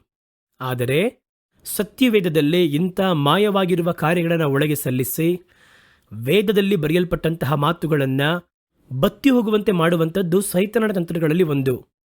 ಇವತ್ತು ನೀವು ನೋಡುವುದಾದರೆ ಎಕ್ಯುಮೆನಿಕಲ್ ಮೂಮೆಂಟಲ್ಲಿರುವವರು ಏನು ಹೇಳ್ತಾರೆ ಅಂತ ನೋಡುವುದಾದರೆ, ನಿಮ್ಮ ಕೈಯಲ್ಲಿರುವಂತಹ ಈ ಸತ್ಯವೇದ ಎನ್ನುವಂಥದ್ದು ಇಬ್ರಿಯರಿಗೆ ಬರೆಯಲ್ಪಟ್ಟಿರುವಂತಹ ಸತ್ಯವೇದ ವಾಕ್ಯ. ಭಾರತ ಬಗ್ಗೆ ಏನಾದರೂ ಇದೆಯಾ? ಅಲ್ಲಿ ಎಸ್ತರ್ ಪುಸ್ತಕದಲ್ಲಿ ಹಿಂದೂಸ್ತಾನ ಎಂಬುದಾಗಿ ಬರೆಯಲ್ಪಟ್ಟಿದೆ ಅಷ್ಟೇ. ಬೇರೆ ಏನಾದರೂ ಮಾಹಿತಿ ಇದೆಯಾ? ಇಲ್ಲ. ಆಫ್ರಿಕಾದ ಕುರಿತಾಗಿ ಏನಾದರೂ ಮಾಹಿತಿ ಇದೆಯಾ? ಅಧಿಕವಾಗಿ ಇಲ್ಲ. ಚೀನಾ ಬಗ್ಗೆ ಏನಾದರೂ ಇದೆಯಾ? ಅದ್ರ ಬಗ್ಗೆ ಇಲ್ಲ. ಮತ್ತಿನ್ನೇಗೆ ಇದು ಒಂದು ಪರಿಪೂರ್ಣ ಲೋಕಕ್ಕೆ ಇರುವಂಥ ವೇದವಾಗಿರುತ್ತೆ? ಹಾಗಾಗಿ ಪೂರ್ಣ ಪ್ರಪಂಚಕ್ಕೆ ಇರುವಂಥ ಸತ್ಯವೇದ ಅಲ್ಲಲ್ಲಿ ಇರುವಂತಹ ಸ್ಥಳದಲ್ಲಿ ಪ್ರಕಟವಾಗಿದೆ. ಅವೆಲ್ಲವನ್ನ ಒಗ್ಗೂಡಿಸಬೇಕು ಎನ್ನುವಂಥದ್ದು ಅವರ ಒಂದು ಅಭಿಪ್ರಾಯ. ಹಾಗಾಗಿ ಅವರೇನು ಹೇಳಕ್ಕೆ ಬರ್ತಾರೆ ಅಂದರೆ, ನಮ್ಮ ಈ ಒಂದು ಸತ್ಯವೇದ ಎಲ್ಲರಿಗೂ ಇರುವಂಥದ್ದಲ್ಲ, ಅದು ಒಂದು ಪ್ರತ್ಯೇಕ ಜನಾಂಗಕ್ಕೆ ಇರುವಂಥದ್ದು. ನೀವು ಈಗ ಸಮೀಪದಲ್ಲಿ ಕೆಲವೊಂದು ಸೇವಕರು ಮಾತಾಡುವ ಕಾರ್ಯವನ್ನು ಗಮನಿಸಿ ನೋಡ್ರಿ. ಹೊಸ ಒಡಂಬಡಿಕೆ ಇವತ್ತು ದೇವರಿಂದ ನಮಗೆ ಕೊಡಲ್ಪಟ್ಟಿದ್ದು. ಹಳೆ ಒಡಂಬಡಿಕೆ ಎನ್ನುವಂಥದ್ದು ಆ ಕಾಲಘಟ್ಟದಲ್ಲಿ ಬದುಕಿದಂತಹ ಇಸ್ರೇಲರಿಗೆ ಸೀಮಿತವಾದುದು ಎಂಬುದಾಗಿ ಒಂದು ಕಾರ್ಯವನ್ನು ತರ್ತಾರೆ. ಅವ್ರು ಹೇಳ್ತಾರೆ, ಅದು ಹಳೆ ಒಡಂಬಡಿಕೆಯ ವಾಕ್ಯ, ನಾವು ಹಿಂಬಾಲಿಸಬೇಕಾಗಿಲ್ಲ. ಹೊಸ ಒಡಂಬಡಿಕೆಯಲ್ಲಿ ಏನು ಹೇಳಲ್ಪಟ್ಟಿದೆಯೋ ಅದನ್ನು ಉಪಯೋಗಿಸಬೇಕು. ಹಳೆ ಒಡಂಬಡಿಕೆ ಎನ್ನುವಂಥದ್ದು ಅದು ಯಹೂದ್ಯರಿಗೂ ಇಬ್ರಿಯರಿಗೂ ಮಾತ್ರ ಸೀಮಿತವಾದುದು ಎಂಬುದಾಗಿ ಈಗ ಒಂದು ಚಿಕ್ಕ ಬೇರ್ಪಡಿಸುವಿಕೆ ತರ್ತಾ ಇದ್ದಾರೆ. ಆ ರೀತಿಯಾಗಿ ಇವರು ಒಟ್ಟಾರೆ ಸತ್ಯವೇದವನ್ನು, ಹಳೆ ಒಡಂಬಡಿಕೆ ಹೊಸ ಒಡಂಬಡಿಕೆ ಎಲ್ಲವನ್ನ ಅವರು ಪೂರ್ಣ ಲೋಕಕ್ಕೆ ಕೊಡಲ್ಪಟ್ಟದ್ದಲ್ಲ ಎನ್ನುವಂತಹ ಒಂದು ಅಭಿಪ್ರಾಯವನ್ನು ಒತ್ತುಕೊಡುವುದಕ್ಕೆ ಆರಂಭಿಸಿದ್ದಾರೆ. ಅದನ್ನು ಸ್ಟೆಪ್ ಬೈ ಸ್ಟೆಪ್ ಆಗಿ ತರುವಂಥದ್ದು. ಒಂದು ವಾಗ್ದಾನವನ್ನು ಕೊಟ್ಟರೆ ಅದು ನನಗಾಗಿರುವುದಲ್ಲ ಎಂಬುದಾಗಿ ಹೇಳುವಂಥದ್ದು. ಹೊಸ ಒಡಂಬಡಿಕೆಯಲ್ಲಿದ್ದರೆ ಅದು ನನಗೆ ಸೀಮಿತವಾದದ್ದು. ನೀವು ಚೆನ್ನಾಗಿ ಒಂದು ಕಾರ್ಯವನ್ನು ಅರ್ಥ ಮಾಡ್ಕೋಬೇಕು. ಹೊಸ ಒಡಂಬಡಿಕೆಯಲ್ಲಿರುವಂತಹ ಕಾರ್ಯಗಳ ನೆರಳಾಗಿರುವಂತಹ ಕಾರ್ಯಗಳೇ ಹಳೆ ಒಡಂಬಡಿಕೆಯಲ್ಲಿ ಹೇಳಲ್ಪಟ್ಟದ್ದಾಗಿದೆ. ಅವರು ಹೇಳ್ತಾರಲ್ಲಿ, ಅಬ್ರಹಾಮನಿಗೆ ಹೇಳಲ್ಪಟ್ಟಂತಹ ವಾಗ್ದಾನವನ್ನು ನಾವೇ ತೆಗೆದುಕೊಳ್ಳಬಹುದು, ಅಥವಾ ಇಸ್ರಾಯೇಲ್ ದೇಶಕ್ಕೆ ಹೇಳಲ್ಪಟ್ಟಂತಹ ಒಂದು ವಾಗ್ದಾನವನ್ನು, ಒಂದು ಕಾರ್ಯವನ್ನು ನಾವು ಹೇಗೆ ತೆಗೆದುಕೊಳ್ಳಬಹುದು? ಹಾಗಾಗಿ ಹಳೆ ಒಡಂಬಡಿಕೆ ಎನ್ನುವಂಥದ್ದು ಯಹೂದ್ಯರಿಗೂ ಇಬ್ರಿಯರಿಗೂ ಸೀಮಿತವಾದದ್ದು ಎಂಬುದಾಗಿ ಹೇಳುತ್ತಾರೆ. ಹಾಗಾಗಿ ನಮಗೆ ಮತ್ತೊಂದು ಪ್ರಶ್ನೆ ಏನು ಬರುತ್ತದೆ ಅಂದರೆ, ರೋಮನರಿಗೆ ಬರೆದಂತಹ ಕಾರ್ಯವನ್ನು ನಿಮಗೆ ಬರೆದಂತಹ ಪತ್ರಿಕೆ ಎಂಬುದಾಗಿ ಹೆಂಗೆ ತೆಗೆದುಕೊಳ್ಳಲು ಸಾಧ್ಯ? ಅನಂತರ ಕೊರಿಂಥವರಿಗೆ ಬರೆದ ಪತ್ರಿಕೆಯನ್ನು ನೀವು ಹೇಗೆ ನಿಮಗೆ ಬರೆದದ್ದು ಎಂಬುದಾಗಿ ತೆಗೆದುಕೊಳ್ಳಲು ಸಾಧ್ಯವಾಗುತ್ತದೆ? ಹಾಗಾಗಿ ದೇವರ ಸತ್ಯವೇದ ವಾಕ್ಯ ಪೂರ್ತಿಯಾಗಿ ಕ್ರಿಸ್ತ ಯೇಸುವಿನಲ್ಲಿ ಹೌದು ಎಂಬುದಾಗಿ, ಆಮೇನ್ ಎಂಬುದಾಗಿ ಇದೆ. ಹಾಗಾಗಿ ನಾವೇನು ಮಾಡಬೇಕು, ಯಾವುದನ್ನು ತೆಗೆದುಕೊಳ್ಳಬೇಕು, ಏನು ನೆಗಿಸಬೇಕು ಎನ್ನುವುದರಲ್ಲಿ ಗಮನವಾಗಿರಬೇಕು. ಇದು ಸ್ಟೆಪ್ ಬೈ ಸ್ಟೆಪ್ ಆಗಿ ನಮ್ಮ ಹೃದಯವನ್ನು, ಅಭಿಪ್ರಾಯಗಳನ್ನು ಮಾರ್ಪಡಿಸಿ ಹಳೆ ಒಡಂಬಡಿಕೆ ನಮ್ಮದಲ್ಲ ಎಂಬುದಾಗಿ ಹೇಳ್ತಾರೆ. ಇನ್ನು ಮುಂದೆ ಏನು ಹೇಳ್ತಾರೆ ಅಂದರೆ, ಹೊಸ ಒಡಂಬಡಿಕೆಯು ನಮ್ಮದಲ್ಲ ಎಂಬುದಾಗಿ ಹೇಳ್ತಾರೆ. ಅನಂತರ ಈ ಪ್ರಪಂಚದಲ್ಲಿ ಸಾಮಾನ್ಯ ಕಾರ್ಯ ಎಂಬುದಾಗಿ ಹೇಳಲ್ಪಟ್ಟಂತಹ ಒಂದು ಸಾಮಾನ್ಯ ವೇದವನ್ನು, ಅದರಲ್ಲಿ ಯಹೂದ್ಯರ ಸತ್ಯವೇದವೂ ಇರುತ್ತದೆ. ಒಂದೊಂದು ದೇಶದಲ್ಲಿ ಬಂದಂತಹ ಸತ್ಯವೇದದ ಮುಖ್ಯವಾಗಿರುವ ಕಾರ್ಯಗಳೆಲ್ಲ ಅದರಲ್ಲಿರುತ್ತದೆ. ಮನುಷ್ಯರು ಬರೆದಿರುವಂತಹ ಎಲ್ಲ ಕಾರ್ಯಗಳನ್ನು ನೀಗಿಸಿಬಿಟ್ಟು ಅದರಲ್ಲಿ ದೇವರು ಮಾತಾಡಿದ ಹಾಗೆ ಎಣಿಸಲ್ಪಡುವಂತಹ ಮಾತುಗಳೆಲ್ಲವನ್ನು ಐಕ್ಯಪಡಿಸಿ ಒಂದು ಪ್ರಪಂಚ ಸಾಮಾನ್ಯ ರೀತಿಯನ್ನು ರೂಪಿಸುತ್ತಿದ್ದಾರೆ. ಹೆಚ್ಚು ಕಡಿಮೆ ಅದನ್ನು ರೂಪಿಸಿದ್ದಾರೆ. ಇನ್ನು ಮುಂದೆ ಅದನ್ನು ಹೊರ ಪ್ರಪಂಚಕ್ಕೆ ತರಬೇಕು, ಆ ಕೆಲಸವೇ ಬಾಕಿ ಇದೆ. ಹಾಗಾಗಿ ನಾವು ಬಹಳ ಜಾಗರೂಕರಾಗಿರಬೇಕು. ಸತ್ಯವೇದವನ್ನು ಗುರಿ ಇಡುವಂತಹ ಸೈತಾನ ಹಾಗಾಗಿ ಈ ವಿಧವಾಗಿ ಹಲವಾರು ರೀತಿಯಲ್ಲಿ ಇಂಥ ಅಭಿಪ್ರಾಯಗಳನ್ನು ಮಾರ್ಪಡಿಸಿ ಇದು ನನಗೆ ಸೀಮಿತವಾದದ್ದಲ್ಲ, ನಿನಗೆ ಸೀಮಿತವಾದದ್ದಲ್ಲ ಎನ್ನುವಂತಹ ಒಂದು ಬೇರ್ಪಡಿಸುವಿಕೆಯನ್ನು ತರುವುದರ ಮೂಲಕ ಬೇರೆ ಒಂದು ಹೊಸ ಸತ್ಯವೇದವನ್ನು ನಿಮ್ಮ ಕೈಯಲ್ಲಿ ತರುವುದಕ್ಕೆ ಪ್ರಯತ್ನ ಮಾಡುವುದು ಮಾತ್ರವಲ್ಲದೆ, ನಮ್ಮ ಕೈಗಳನ್ನಿಟ್ಟು ನಮ್ಮ ಕಣ್ಣನ್ನು ಚುಚ್ಚುವ ರೀತಿಯಲ್ಲಿ ಪ್ರಯತ್ನ ಮಾಡುವ ರೀತಿಯಲ್ಲಿ ಇವತ್ತು ಕೆಲವೊಂದು ನೂತನವಾಗಿರುವ ಉಪದೇಶಕರನ್ನು, ಕೆಲವು ಬೋಧಕರನ್ನು ಎಬ್ಬಿಸಿ ಅವರನ್ನು ಇದೆಲ್ಲ ನಮಗಲ್ಲ, ಇದು ನಮಗಲ್ಲ ಎಂಬುದಾಗಿ ಸತ್ಯವೇದವನ್ನು ಭಾಗ ವಿಭಾಗ ಮಾಡುವುದಕ್ಕೆ ಆರಂಭಿಸಿದ್ದಾರೆ. ಹಾಗಾಗಿ ನಾವು ಬಹಳ ಗಮನವಾಗಿರಬೇಕು. ದೇವರು ನಮಗೆ ಬರೆದುಕೊಟ್ಟಿರುವಂಥ ಸತ್ಯವೇದದಲ್ಲಿ ಇನ್ನೂ ವೈರಾಗ್ಯವಾಗಿ ಅವುಗಳ ಕುರಿತಾಗಿ ನಮ್ಮ ಜೀವನದಲ್ಲಿ ಕೈಗೊಳ್ಳಬೇಕು, ಅದನ್ನು ಹಿಂಬಾಲಿಸಬೇಕು ನಾವು. ಹಾಗಾಗಿ ಸತ್ಯವೇದವನ್ನು ಒಂದು ಕಳಬೆರಕಿರುವಂಥ ವೇದವಾಗಿ ಮಾರ್ಪಡಿಸಬೇಕು. ಈ ರೀತಿಯಾಗಿ ಒಂದು ವೇಳೆ ಮಾರ್ಪಡಿಸುವುದಾದರೆ ಅದು ದೇವರ ಮಕ್ಕಳು ಸ್ವೀಕರಿಸಬೇಕು ಎಂಬುದಾಗಿ ಮೊದಲು ಅವರಿಗೆ ಬ್ರೈನ್ ವಾಶ್ ಮಾಡಬೇಕು. ಅವರಿಗೆ ಬ್ರೈನ್ ವಾಶ್ ಮಾಡಿ ಸತ್ಯವೇದ ಪೂರ್ತಿಯಾಗಿ ನಮಗಿರುವುದಲ್ಲ ಎಂಬುದಾಗಿ ಪ್ರಪಂಚದ ಹಲವಾರು ಕಡೆಗಳಲ್ಲಿ ದೇವರು ಅದೇ ಸಂದರ್ಭದಲ್ಲಿ ಜನಗಳಿಗೆ ಅವರವರಿಗೆ ತಮ್ಮನ್ನು ಪ್ರಕಟಿಸಿ ಅವರು ಜೀವಿಸಬೇಕಾಗಿರುವ ಕಾರ್ಯವನ್ನು ಹೇಳಿಕೊಟ್ಟಿದ್ದಾರೆ. ಅವೆಲ್ಲವನ್ನ ಒಗ್ಗೂಡಿಸಬೇಕು ಎಂಬುದಾಗಿ ಹೇಳ್ತಾರೆ. ಹಾಗಾಗಿ ಸುಳ್ಳು ಉಪದೇಶಕರು, ಸುಳ್ಳಾದ ಬೋಧನೆಗಳು, ನಾವಿಲ್ಲಿ ಕುಳಿತು ಸತ್ಯವೇದ ಕುರಿತಾಗಿ ಮಾತನಾಡಲ್ಪಡುತ್ತಿರುವ ಇದೇ ಸಂದರ್ಭದಲ್ಲಿ ಮತ್ತೊಂದು ಗುಂಪು ಕುಳಿತು ತೀವ್ರವಾಗಿ ಇದರಲ್ಲಿ ಗೊಂದಲಗಳನ್ನು, ಬೇರೆ ಕಾರ್ಯಗಳನ್ನು ತರಬೇಕು ಎಂಬುದಾಗಿ ಪ್ರಯತ್ನ ಮಾಡ್ತಾ ಇದ್ದಾರೆ. ಈಗ ನಾವು ಉಪಯೋಗ ಮಾಡುವಂತಹ ಸತ್ಯವೇದದಿಂದಲೇ ನಾನು ಮುಂಚಿತವಾಗಿ ಹೇಳಿದ್ನಲ್ಲ, ಸತ್ಯವೇದ ಪುಸ್ತಕದಲ್ಲಿ ದೇವರ ಮಾತು ಮಾತ್ರವಲ್ಲ, ಮನುಷ್ಯರು ಅದರಲ್ಲಿ ಕೆಲವೊಂದು ಕಾರ್ಯವನ್ನು ಕಳಬೆರಿಕೆ ಮಾಡಿದ್ದಾರೆ. ಏಕೆಂದರೆ ದೇವರು ಒಂದು ಕಾರ್ಯವನ್ನು ಮಾಡಿದರೆ ಇವತ್ತು ಅದೇ ಥರ ಮಾಡಬೇಕಲ್ವಾ? ಅವರು ನಿನ್ನೆ ಇಂದು ಎಂದೆಂದು ಮಾರ್ಪಡಿದವರೆಂಬುದಾಗಿ.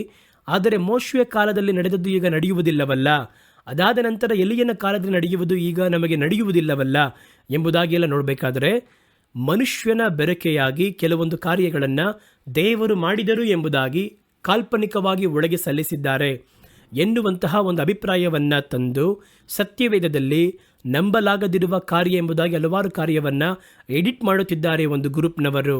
ಹಾಗಾಗಿ ಇವೆಲ್ಲವನ್ನ ತೆಗೆದು ಇನ್ನು ಸ್ವಲ್ಪ ದಿನಗಳಲ್ಲಿ ಬೇರೆ ಒಂದು ಸತ್ಯವೇದ ನಮ್ಮ ಕೈಗಳಿಗೆ ಬರುತ್ತದೆ. ಈಗ ಸೈತಾನನಿಗೆ ಏನು ಸುಲಭ ಅಂತ ನೋಡುವುದಾದರೆ, ಮನೆ ಮನೆಗೆ ನುಗ್ಗಿ ರೈಡ್ ಮಾಡಿ ಮನೆಯಲ್ಲಿರುವಂತಹ ಒರಿಜಿನಲ್ ಸತ್ಯವೇದವನ್ನು ತೆಗೆದು ಸತ್ಯವೇದವನ್ನು ಉಪಯೋಗ ಮಾಡಬಾರದು ಎಂಬುದಾಗಿ ಗನ್ನಿಟ್ಟು ಗದರಿಸಿ ಅದೆಲ್ಲ ಇವಾಗ ಕೆಲ್ಸಕ್ಕೆ ಬರಲ್ಲ. ಅದಕ್ಕೆ ಬದಲಾಗಿ ಬಹಳ ತಂತ್ರವಾಗಿ ಸತ್ಯವೇದದಲ್ಲಿ ಒಂದು ಬೆರಕೆಯನ್ನು ಒಳಗೆ ತರಬೇಕು. ಹಾಗಾಗಿ ಸೈತಾನ ಇವತ್ತು ಬಹಳ ತೀವ್ರವಾಗಿ ಕ್ರಿಯೆ ಮಾಡ್ತಾ ಇದ್ದಾನೆ. ನೀವು ಯೂಟ್ಯೂಬ್ನಲ್ಲಿ ಹಲವಾರು ಸತ್ಯವೇದ ಪಂಡಿತರ ಹಾಗೆ ಮಾತಾಡುವಂತಹ ಮಾತುಗಳನ್ನು ಕೇಳ್ಬೋದು. ನೀವು ನೋಡಿ, ಏನಾದರೂ ಸತ್ಯವೇದದಲ್ಲಿ ಒಂದು ಭಾಗವನ್ನು ನೀವು ನಂಬಲಾಗದ ಹಾಗೆ ಯಾರಾದರೂ ಮಾತಾಡಿದ್ರೆ ಅವರು ತಮ್ಮನ್ನು ಅರಿಯದೆ ತಮ್ಮನ್ನು ಅರಿತಾಗಲಿ ಸತ್ಯವೇದಕ್ಕೆ ವಿರುದ್ಧವಾಗಿ ನಿಮ್ಮ ಮನದಲ್ಲಿಂದ ಸತ್ಯವೇದದ ಕುರಿತಾಗಿರುವ ಒಂದು ಕೊರತೆ ಉಳ್ಳ ಕಾರ್ಯವನ್ನು ಏರ್ಪಡಿಸುತ್ತಾರೆ ಎನ್ನುವುದನ್ನು ನೀವು ಗಮನದಲ್ಲಿಟ್ಟುಕೊಳ್ಳಬೇಕು. ಈ ಸತ್ಯವೇದ ಎನ್ನುವಂಥದ್ದು ಸತ್ಯ ಎಂಬುದಾಗಿಯೂ ಎಲ್ಲವೂ ಸರ್ವ ಸತ್ಯ ಎಂಬುದಾಗಿ ಹೇಳಲ್ಪಟ್ಟದಾಗಿದೆ. ಹಾಗಾಗಿ ಸತ್ಯವೇದವನ್ನು ಈ ಕಡೆಯ ದಿನಗಳಲ್ಲಿ ಸೈತಾನನು ಗುರಿ ಇಟ್ಟು ಕ್ರಿಯೆ ಮಾಡ್ತಾ ಇದ್ದಾನೆ. ಇವಾಗ ನೋಡಿ, ಬಹಳ ಮಂದಿ ಈ ಡಿಜಿಟಲ್ ಸತ್ಯವೇದವನ್ನೇ ಉಪಯೋಗ ಮಾಡುತ್ತಾರೆ. ಡಿಜಿಟಲ್ ಸತ್ಯವೇದಗಳು ಎನ್ನುವಂಥದ್ದು ನಮಗೆ ಬಹಳ ಸುಲಭವಾಗಿದೆ. ಒಂದು ಬೈಬಲನ್ನು, ಒಂದು ಪುಸ್ತಕವನ್ನು ತೆಗೆದುಕೊಂಡು ಹೋಗುವುದಕ್ಕಿಂತಲೂ ಡಿಜಿಟಲ್ ಸತ್ಯವೇದವನ್ನು ನಮ್ಮ ಫೋನ್ನಲ್ಲಿಟ್ಟುಕೊಳ್ಳಬಹುದಾಗಿದೆ. ಅದನ್ನು ತೆಗೆದುಕೊಂಡು ಹೋಗಿ ಪ್ರಸಂಗಿಯವರು ಅಲ್ಲಿ ಪ್ರಸಂಗ ಮಾಡಬೇಕಾದರೆ ಬೈಬಲ್ ತೆಗೆದು ನಾವಲ್ಲಿ ಓದಲು ಸಾಧ್ಯವಾಗುತ್ತದೆ. ಎಲ್ಲಾದರೂ ಹೋಗುವಂತಹ ಸ್ಥಳಗಳಲ್ಲಿ ಹಲವಾರು ಮನೆಗಳಲ್ಲಿ ಕೂಡ ಡಿಜಿಟಲ್ ಸತ್ಯವೇದವನ್ನೇ ಓದಲು ಸಾಧ್ಯವಾಗ್ತಾ ಇದೆ. ಈ ಡಿಜಿಟಲ್ ಸತ್ಯವೇದದಲ್ಲಿರುವಂತಹ ಅಪಾಯ ಏನಂತ ನೋಡುವುದಾದರೆ, ನೀವು ಒಂದು ಸತ್ಯವೇದವನ್ನು ಡೌನ್ಲೋಡ್ ಮಾಡಿಟ್ಟಿರ್ತೀರಾ, ಆದರೆ ಸ್ವಲ್ಪ ದಿನಗಳ ನಂತರ ಆ ಸತ್ಯವೇದವನ್ನು ರೂಪಿಸಿದವರು, ಡಿಜಿಟಲ್ ರೀತಿಯಲ್ಲಿ ತಂದಂತಹ ಆ ಒಂದು ಕಂಪನಿಯವರು ಅದರಲ್ಲಿ ಕೆಲವೊಂದು ಬದಲಾವಣೆಗಳನ್ನು ತರುತ್ತಾರೆ. ಒಂದು ವಾಕ್ಯವನ್ನು ಹಿಂದೆ ಮುಂದೆ ತೆಗೆದುಹಾಕ್ತಾರೆ, ಅದರ ಅರ್ಥವನ್ನು ಮಾರ್ಪಡಿಸುವ ರೀತಿಯಲ್ಲಿ ಮಾರ್ಪಡಿಸ್ತಾರೆ. ನಿಮಗೆ ಅವಸರವಾಗಿ ಓದಬೇಕಾದರೆ ಅವರು ಏನು ಬದಲಾಯಿಸಿದ್ದಾರೆ ಎನ್ನುವುದನ್ನು ಅರಿತುಕೊಳ್ಳುವುದಕ್ಕೆ ಹಲವು ದಿನಗಳಾಗುತ್ತದೆ. ಸತ್ಯವೇದದೊಂದಿಗೆ ಹೋಲಿಕೆ ಮಾಡಿ ನೋಡಬೇಕು. ನಾವು ಸತ್ಯವೇದವನ್ನೇ ಮರೆತು ಹೋಗಿ ಈ ಡಿಜಿಟಲ್ ಸತ್ಯವೇದದ ಹಿಂದೆ ಹೋಗಬೇಕಾದರೆ ಇದುವೇ ಸತ್ಯವೇದದಲ್ಲಿ ಬರೆಯಲ್ಪಟ್ಟಿದೆ ಎನ್ನುವಂತಹ ನಂಬಿಕೆ ಒಳಗೆ ಬರುತ್ತದೆ. ಹಲವು ವಾಕ್ಯಗಳು ಆ ರೀತಿಯಾಗಿ ಬದಲಾಯಿಸುತ್ತಾ ಬರುತ್ತಾ ಇವೆ. ಹಲವು ಮಾತುಗಳನ್ನು ಹಿಂದೆ ಮುಂದೆ ತೆಗೆದುಹಾಕಿದ್ದಾರೆ. ಕೆಲವೊಂದು ಕಾರ್ಯಗಳನ್ನು ನಂಬುವುದಕ್ಕೆ ಕಷ್ಟ ಎಂಬುದಾಗಿ ಇವರೇ ಆ ಕಾರ್ಯಗಳನ್ನು ಎಡಿಟ್ ಮಾಡಿದ್ದಾರೆ. ಆದ್ದರಿಂದ ಡಿಜಿಟಲ್ ಸತ್ಯವೇದಗಳನ್ನು ಉಪಯೋಗ ಮಾಡಬೇಕಾದರೆ ಬಹಳ ಗಮನವುಳ್ಳವರಾಗಿ ನೀವು ಉಪಯೋಗಿಸಬೇಕು. ತಮಿಳು ಸತ್ಯವೇದಕ್ಕಿಂತ ಆಂಗ್ಲ ಸತ್ಯವೇದವನ್ನು ಉಪಯೋಗ ಮಾಡ್ತಾರೆ ನೋಡಿ, ಡಿಜಿಟಲ್ ರೀತಿಯಲ್ಲಿ. ಅದರಲ್ಲೇ ಬಹಳ ಗೊಂದಲಗಳು, ಬಹಳ ಸಮಸ್ಯೆಗಳು ಬರುವಂಥದ್ದಾಗಿದೆ. ತಮಿಳು ಸತ್ಯವೇದದಲ್ಲಿ ಕೂಡ ಕೆಲವೊಂದು ಕಾರ್ಯಗಳು ತೆಗೆಯಲ್ಪಟ್ಟಿದೆ, ಕೆಲವೊಂದು ಕಾರ್ಯಗಳು ಮಾರ್ಪಡಿಸಲ್ಪಟ್ಟಿದೆ. ನಾವು ಬರೀ ಈ ಬೈಬಲ್ ಮಾತ್ರ ಓದುವುದರಿಂದ ಅದರಲ್ಲಿ ಉಂಟಾಗುವಂತಹ ಬದಲಾವಣೆಗಳು ನಮ್ಮ ಕಣ್ಗಳಿಗೆ ಸಿಗುವುದಿಲ್ಲ. ನಿಜವಾಗಿರುವ ಒರಿಜಿನಲ್ ಒಂದಿಗೆ ಹೋಲಿಕೆ ಮಾಡಿ ನೋಡುವುದಾದರೆ ಇದು ಡೂಪ್ಲಿಕೇಟ್ ಎಂಬುದಾಗಿ, ಇದಕ್ಕೂ ಅದಕ್ಕೂ ವ್ಯತ್ಯಾಸ ಇದೆ ಎಂಬುದಾಗಿ ಗೊತ್ತಾಗುತ್ತಲ್ವಾ. ಈಗ ಇರುವಂತಹ ತಲೆಮಾರಲ್ಲಿ ಸ್ವಲ್ಪವಾಗಿ ಈ ಬರೆಯಲ್ಪಟ್ಟಂತಹ, ಮುದ್ರಿಸಲ್ಪಟ್ಟಂತಹ ಸತ್ಯವೇದ ಪುಸ್ತಕವನ್ನು ನಮ್ಮ ಕೈಗಳಿಂದ ತೆಗೆದು ಬಿಟ್ಟ ಒಂದು ದೊಡ್ಡ ಪ್ರಯತ್ನದೊಳಗೆ ಹೋಗಿದ್ದೇವೆ. ಹಲವು ಕಡೆ ನೀವು ನೋಡುವುದಾದರೆ ಪ್ರಸಂಗ ಮಾಡುವವರೇ ಆ ಒಂದು ಪುಲ್ಪಿಟ್ನಲ್ಲಿ ಲ್ಯಾಪ್ಟಾಪ್ ಇಟ್ಕೊಂಡು ಅದರಲ್ಲಿರುವಂತಹ ಬೈಬಲ್ ವಾಕ್ಯಗಳನ್ನು ತೆಗೆದು ಓದುವುದನ್ನು ನೋಡ್ತೀವಿ. ನಾನು ಇದು ತಪ್ಪು ಎಂಬುದಾಗಿ ಹೇಳ್ತಿಲ್ಲ, ಆದರೆ ಇದರಲ್ಲಿ ತಪ್ಪಾಗಿರುವ ಕಾರ್ಯ ಬರುವುದಕ್ಕೆ ಬಹಳ ಸಾಧ್ಯತೆಗಳು ಉಂಟು. ನೀವು ಪೂರ್ಣ ಸತ್ಯವೇದವನ್ನು, ಕರ್ತನು ಬರೆದುಕೊಟ್ಟಂತಹ ಸತ್ಯವೇದವನ್ನು ನಿಮ್ಮ ಕೈಯಲ್ಲಿ ಯಾವಾಗಲೂ ಇಟ್ಟುಕೊಳ್ಳಬೇಕು, ಅದನ್ನು ಓದಬೇಕು. ಬರೀ ಡಿಜಿಟಲ್ ಸತ್ಯವೇದವನ್ನು ನಂಬುವುದಾದರೆ ಸ್ವಲ್ಪ ದಿನಗಳಲ್ಲಿ ಬರೆಯಲ್ಪಟ್ಟಂತಹ ಈ ಸತ್ಯವೇದ ಮುದ್ರಿಸಲ್ಪಟ್ಟು ಕೈಗಳಿಗೆ ಸಿಕ್ಕಿರುವಂತಹ ಈ ಒಂದು ಸತ್ಯವೇದ ಸ್ವಲ್ಪವಾಗಿ ನಿಮ್ಮ ಕೈಯಿಂದ ಜಾರಿ ಹೋಗುವುದಕ್ಕೆ ಸಾಧ್ಯತೆ ಇದೆ. ಅನಂತರ ನೀವು ಹೋಲಿಕೆ ಮಾಡಿ ನೋಡುವುದಕ್ಕೆ ಆ ಸತ್ಯವೇದವು ನಮ್ಮ ಕೈಗಳಲ್ಲಿ ಸಿಗುವುದೇ ಇಲ್ಲ. ಮೂರನೇ ಕಾರ್ಯವನ್ನು ನೋಡಿ, ಸತ್ಯವೇದವನ್ನು ಪ್ರಮೋಟ್ ಮಾಡ್ತಾರಲ್ವಾ, ಅದನ್ನು ಮುದ್ರಿಸುತ್ತಾರೆ, ಮ್ಯಾನುಫ್ಯಾಕ್ಚರಿಂಗ್ ಮಾಡ್ತಾರೆ, ಡಿಸ್ಟ್ರಿಬ್ಯೂಟ್ ಮಾಡ್ತಾರಲ್ವಾ, ಅವರಿಗೂ ಬಹಳ ವಿಧವಾಗಿರುವಂತಹ ಆರ್ಥಿಕ ಇಕ್ಕಟ್ಟುಗಳನ್ನು, ಸಮಸ್ಯೆಗಳನ್ನು ತರುವಂಥದ್ದು ಸೈತಾನನ ಒಂದು ತಂತ್ರವಾಗಿದೆ. ನಾನು ಒಮ್ಮೆ ಸತ್ಯವೇದ ಸಂಘಕ್ಕೆ ಸೇರಿದಂತಹ ಒಬ್ಬರೊಂದಿಗೆ ಮಾತಾಡುತ್ತಿರಬೇಕಾದ್ರೆ ಅವರು ಹೇಳಿದರು, ನಾವು ಒಂದು 500 ರೂಪಾಯಿಗೆ ಪಡೆಯುವಂತಹ ಸತ್ಯವೇದ ಪುಸ್ತಕ ಅಥವಾ 1000 ರೂಪಾಯಿಗೆ ಪಡೆಯುವಂತಹ ಸತ್ಯವೇದವನ್ನು ಮುದ್ರಿಸುವುದಕ್ಕೆ ಅದಕ್ಕಿಂತ ಅಧಿಕ ಖರ್ಚಾಗುತ್ತದೆ. ಅದರಲ್ಲಿ ಕೂಡ ಈಗ ಕ್ರೈಸ್ತರು ಸತ್ಯವೇದ ಪುಸ್ತಕ ಫ್ರೀಯಾಗಿ ಸಿಗುತ್ತಾ ಅಂತ ಕೇಳ್ತಾರೆ. ಫ್ರೀಯಾಗಿ ಸಿಗುತ್ತಾ? ಸತ್ಯವೇದ ಸಿಕ್ಕಿದ್ರೆ ನನಗೆ ಒಂದು 5 ಪುಸ್ತಕ ಕೊಡಿಸಿ ಎಂಬುದಾಗಿ ಕೇಳ್ತಾರೆ. ಒಂದು 100 ರೂಪಾಯಿ 200 ರೂಪಾಯಿ ಇದ್ದ ಕಾಲದಲ್ಲಿ, 100 ರೂಪಾಯಿಗೆ ಸತ್ಯವೇದವು ಮಾರಲ್ಪಡುವಂಥ ಕಾಲದಲ್ಲಿ ಅದರಲ್ಲಿರುವಂತಹ ಕಾರ್ಯಗಳು 2,500 3,000 ಹೋಗುತ್ತೆ. ನಾವೆಲ್ಲ ಪತ್ರಿಕೆ ಪುಸ್ತಕಗಳನ್ನು ಪ್ರಿಂಟಿಂಗ್ ಮಾಡ್ತೀವಿ ನೋಡಿ, ನಮಗೆ ಅದರ ಕಷ್ಟ ನಷ್ಟಗಳು ಏನಂತ ಗೊತ್ತು. ಈ ರೀತಿಯಾಗಿರುವ ಕಾರ್ಯಗಳು ಸಿಗುವುದು ಬಹಳ ಕಷ್ಟ. ಇದನ್ನು ಬೈಂಡಿಂಗ್ ಮಾಡುವುದು ಇನ್ನೂ ಕಷ್ಟ. ಅದನ್ನು ಇಷ್ಟು ದೊಡ್ಡ ಬುಕ್ಕನ್ನು, ನೀವು ಒಂದು ಪುಸ್ತಕವನ್ನು ನಾವು ಪ್ರಕಟಿಸುವಂತಹ ಅಂಥ ಕಾರ್ಯಗಳಲ್ಲಿ ಒಂದು ವೇಳೆ ಪ್ರಕಟಿಸುವುದಾದರೆ ಇಷ್ಟು ದೊಡ್ಡ ತಲೆದಿಂತರ ಆಗೋಗುತ್ತದು. ಅದಕ್ಕೆ ಅಂತ ವಿಶೇಷವಾಗಿರುವಂತಹ ಬೈಬಲ್ ಪೇಪರ್ ಇದೆ. ಅದೆಲ್ಲವನ್ನು ತೆಗೆದು ಅದಕ್ಕೋಸ್ಕರ ತ್ಯಾಗವಾಗಿ ಕೆಲಸ ಮಾಡುವವರಿದ್ದಾರೆ. ಎಷ್ಟು ದಿನಗಳು ಆ ರೀತಿ ಮಾಡೋಕ್ಕೆ ಸಾಧ್ಯ? ಹಲವು ಕಡೆಗಳಲ್ಲಿ ಬಲಹೀನರಾಗಿ ಹಲವು ಸತ್ಯವೇದ ಸಂಘಗಳು, ಲೋಕವ್ಯಾಪಕವಾಗಿರುವ ಸತ್ಯವೇದ ಸಂಘಗಳು, ಬಹಳ ಬಲಹೀನವಾಗಿವೆ. ಈ ಬಲಹೀನವಾಗುವ ಸಮಯವನ್ನು ಉಪಯೋಗ ಮಾಡಿಕೊಂಡು ಈ ಎಕ್ಯುಮಿನಿಕಲ್ ಮೂಮೆಂಟ್ನಂತಹ ವ್ಯಕ್ತಿಗಳು ಒಳಗೆ ಹೋಗಿ ಆ ಸತ್ಯವೇದ ಸಂಘವನ್ನು ನಾವು ಬೆಲೆಗೆ ಪಡೆಯುತ್ತೇವೆ, ನಿಮ್ಮಿಂದ ನಡೆಸೋಕ್ಕೆ ಸಾಧ್ಯ ಇಲ್ಲ, ನಾವು ಅದನ್ನು ಬೆಲೆಗೆ ಪಡೆದುಕೊಳ್ಳುತ್ತೇವೆ ಎಂಬುದಾಗಿ ಪಡೆದುಕೊಂಡವರಾಗಿ ಆ ಒಂದು ಕಾರ್ಯಗಳನ್ನು ಅವರು ವಶಪಡಿಸಿಕೊಳ್ಳುವಂತಹ ಪ್ರಯತ್ನದಲ್ಲಿ ತೀವ್ರವಾಗಿ ಪ್ರಯತ್ನ ಮಾಡಿದ್ದಾರೆ. ಹಾಗಾಗಿ ಅವರ ಕೈಗಳಿಗೆ ಹೋಗುವುದಾದರೆ ಡಿಜಿಟಲ್ ಸತ್ಯವೇದದಲ್ಲಿ ಏನೆಲ್ಲ ತರ್ತಾರೋ ಅದೇ ರೀತಿಯಾಗಿ ಮುದ್ರಿಸಲ್ಪಡುವಂತಹ ಸತ್ಯವೇದದಲ್ಲಿ ಕೂಡ ಬಹಳ ಕಳಬೆರಕಿನ ತರಲು ಸಾಧ್ಯ. ಹಾಗಾಗಿ ಇವತ್ತು ಸತ್ಯವೇದ ಸಂಘಗಳು ಇಂಡಿಯಾದಲ್ಲಿ ಮಾತ್ರವಲ್ಲ, ಲೋಕ ಪೂರ್ತಿಯಾಗಿದೆ. ಆ ಸತ್ಯವೇದ ಸಂಘಗಳು ಬಲಹೀನವಾಗಿರುವಂಥದ್ದಾಗಿದೆ. ಕಾರಣ, ನೀವು ತೆಗೆದುಕೊಳ್ಳುವಂತಹ ಬೆಲೆಗಿಂತ 7 ಪಟ್ಟು ಪ್ರಿಂಟಿಂಗ್ ಕಾಸ್ಟ್ನ ಖರ್ಚು ಮಾಡ್ತಾರೆ. ಖರ್ಚು ಮಾಡಿಯೇ ಸತ್ಯವೇದ ಪುಸ್ತಕವನ್ನು ಪ್ರಕಟಿಸುತ್ತಾರೆ. ಅಂತಹ ಸಂದರ್ಭಗಳಲ್ಲಿ ಅವರು ಬಲಹೀನರಾಗಬೇಕಾದ್ರೆ, ಅವರಿಗಿರುವಂತಹ ಸ್ಪಾನ್ಸರ್ಸ್ ಕಡಿಮೆ ಆಗಬೇಕಾದ್ರೆ ಏನು ನಡೆಯುತ್ತದೆ ಎಂಬುದಾಗಿ ನೋಡುವುದಾದರೆ, ಎಕ್ಯುಮಿನಿಕಲ್ ಮೂಮೆಂಟ್ನಂತಹ ದೊಡ್ಡ ದೊಡ್ಡ ಧರ್ಮವಾದಿಗಳ ಮುಖಾಂತರವಾಗಿ ಈ ಸತ್ಯವೇದ ಸಂಘಗಳನ್ನು ಅವರು ಬೆಲೆ ಪಡೆಯುವುದಕ್ಕೆ ಪ್ರಯತ್ನ ಮಾಡುತ್ತಿದ್ದಾರೆ. ಕೆಲವೊಂದು ಕಡೆ ಪಡೆದೂ ಇದ್ದಾರೆ. ಈ ಸ್ಥಿತಿ ಬರಬಾರದು ಎಂಬುದಾದರೆ ನೀವು ಸತ್ಯವೇದ ಸಂಘಗಳಿಗೆ ಸಹಾಯ ಮಾಡಬೇಕು. ನೀವು ಅವರ ಬಳಿ ಸಂಪರ್ಕದಲ್ಲಿದ್ದು ಕೇಳುವುದಾದರೆ ಕಾಣಿಕೆ ಕೊಡಬಹುದು ಅವರಿಗೆ, ಅಥವಾ ಅಟ್ಲೀಸ್ಟ್ ಸತ್ಯವೇದವನ್ನು ಬೆಲೆ ಕೊಟ್ಟಾದರೂ ಪಡೆದುಕೊಳ್ಳ್ರಿ. ಎಲ್ಲಾದರೂ ಫ್ರೀಯಾಗಿ ಸಿಗುತ್ತಾ, ಯಾರಾದರೂ ಸುಮ್ಮನೆ ಉಚಿತವಾಗಿ ಕೊಡ್ತಾರೆ ಎಂಬುದಾಗಿ ಪಡೆದು ದಯವಿಟ್ಟು ಓದಬೇಡಿ. ಹಾಗಾಗಿ ನೀವು ಅವರ ಬಳಿ ಸಂಪರ್ಕದಲ್ಲಿ ಏನಾದರೂ ಅವರಿಗೆ ಸಹಾಯ ಮಾಡೋಕ್ಕೆ ಸಾಧ್ಯನಾ ಅಂತ ಕೇಳಿದರೆ ಅವರು ಅದಕ್ಕೆ ಕೆಲವೊಂದು ಸ್ಕೀಮ್ ಇಟ್ಟಿರ್ತಾರೆ. ಇವತ್ತು ನೀವು ನೋಡುವುದಾದರೆ ಹಲವು ಕಡೆ ದೊಡ್ಡ ದೊಡ್ಡ ಸಭೆಗಳು ಸರ್ಪ್ಲಸ್ ಆಗಿ ತುಂಬಿ ತುಳುಕುತ್ತಿದೆ. ಏನದು? ಕಾಣಿಕೆ ಆಫರಿಂಗ್ಗಳು. ಸರ್ವಸಾಧಾರಣವಾಗಿ 400 ಕೋಟಿಯಲ್ಲಿ ಸಭೆ ಕಟ್ತೀನಿ ಅಂತ ಹೇಳ್ತಾ ಇದ್ದಾರೆ, 500 ಕೋಟಿಯಲ್ಲಿ ಸಭೆ ಕಟ್ತೀನಿ ಅಂತ ಹೇಳ್ತಾ ಇದ್ದಾರೆ, 1,000 ಕೋಟಿ ರೂಪಾಯಲ್ಲಿ ಯೆರೂಸಲೇಮಲ್ಲಿ ಕಟ್ತೀವಿ ಅಂತ ಹೇಳ್ತಾರೆ. ಅದಕ್ಕೆಲ್ಲ ನಮ್ಮ ಜನಗಳು ಹಣವನ್ನು ಕೊಡುವ ರೀತಿಯಲ್ಲಿ ಅದನ್ನು ಕೊಡಬೇಡಿ ಅಂತ ಹೇಳ್ತಾ ಇಲ್ಲ, ನಿಮ್ಮ ಇಷ್ಟ ಅದು.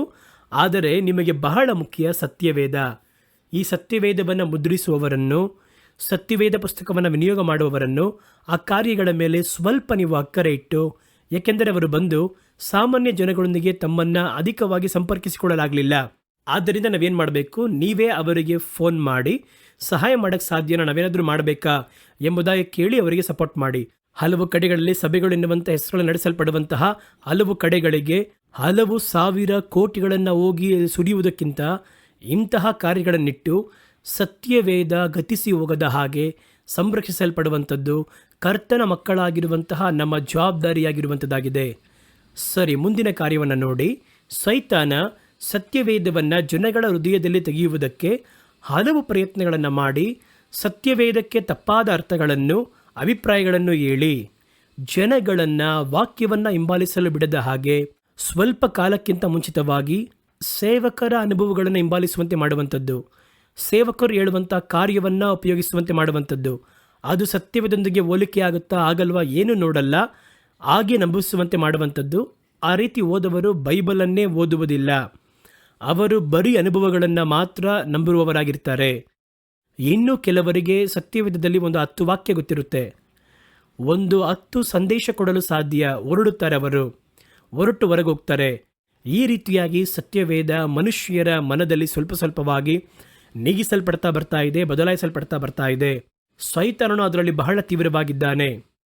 ಈಗ ನಮಗೊಂದು ಪ್ರಶ್ನೆ ಬರುತ್ತದೆ, ಸತ್ಯವೇದ ಪುಸ್ತಕವನ್ನು ಈ ಕಡೆಯ ಕಾಲದಲ್ಲಿ ಅದನ್ನು ಇಲ್ಲದಂತೆ ಮಾಡಲು ಸೈತಾನ ಯಾಕೆ ಇಷ್ಟೊಂದು ತೀವ್ರತೆ ತೋರಿಸ್ತಾ ಇದ್ದಾನೆ? ಸತ್ಯವೇದವನ್ನು ಹೆಂಗೆಲ್ಲ ತಡೆ ಹಿಡಿಯುತ್ತಾರೆ ಎಂಬುದಾಗಿ ಕಳೆದ ವಾರವೇ ಹೇಳಿದ್ದೆ.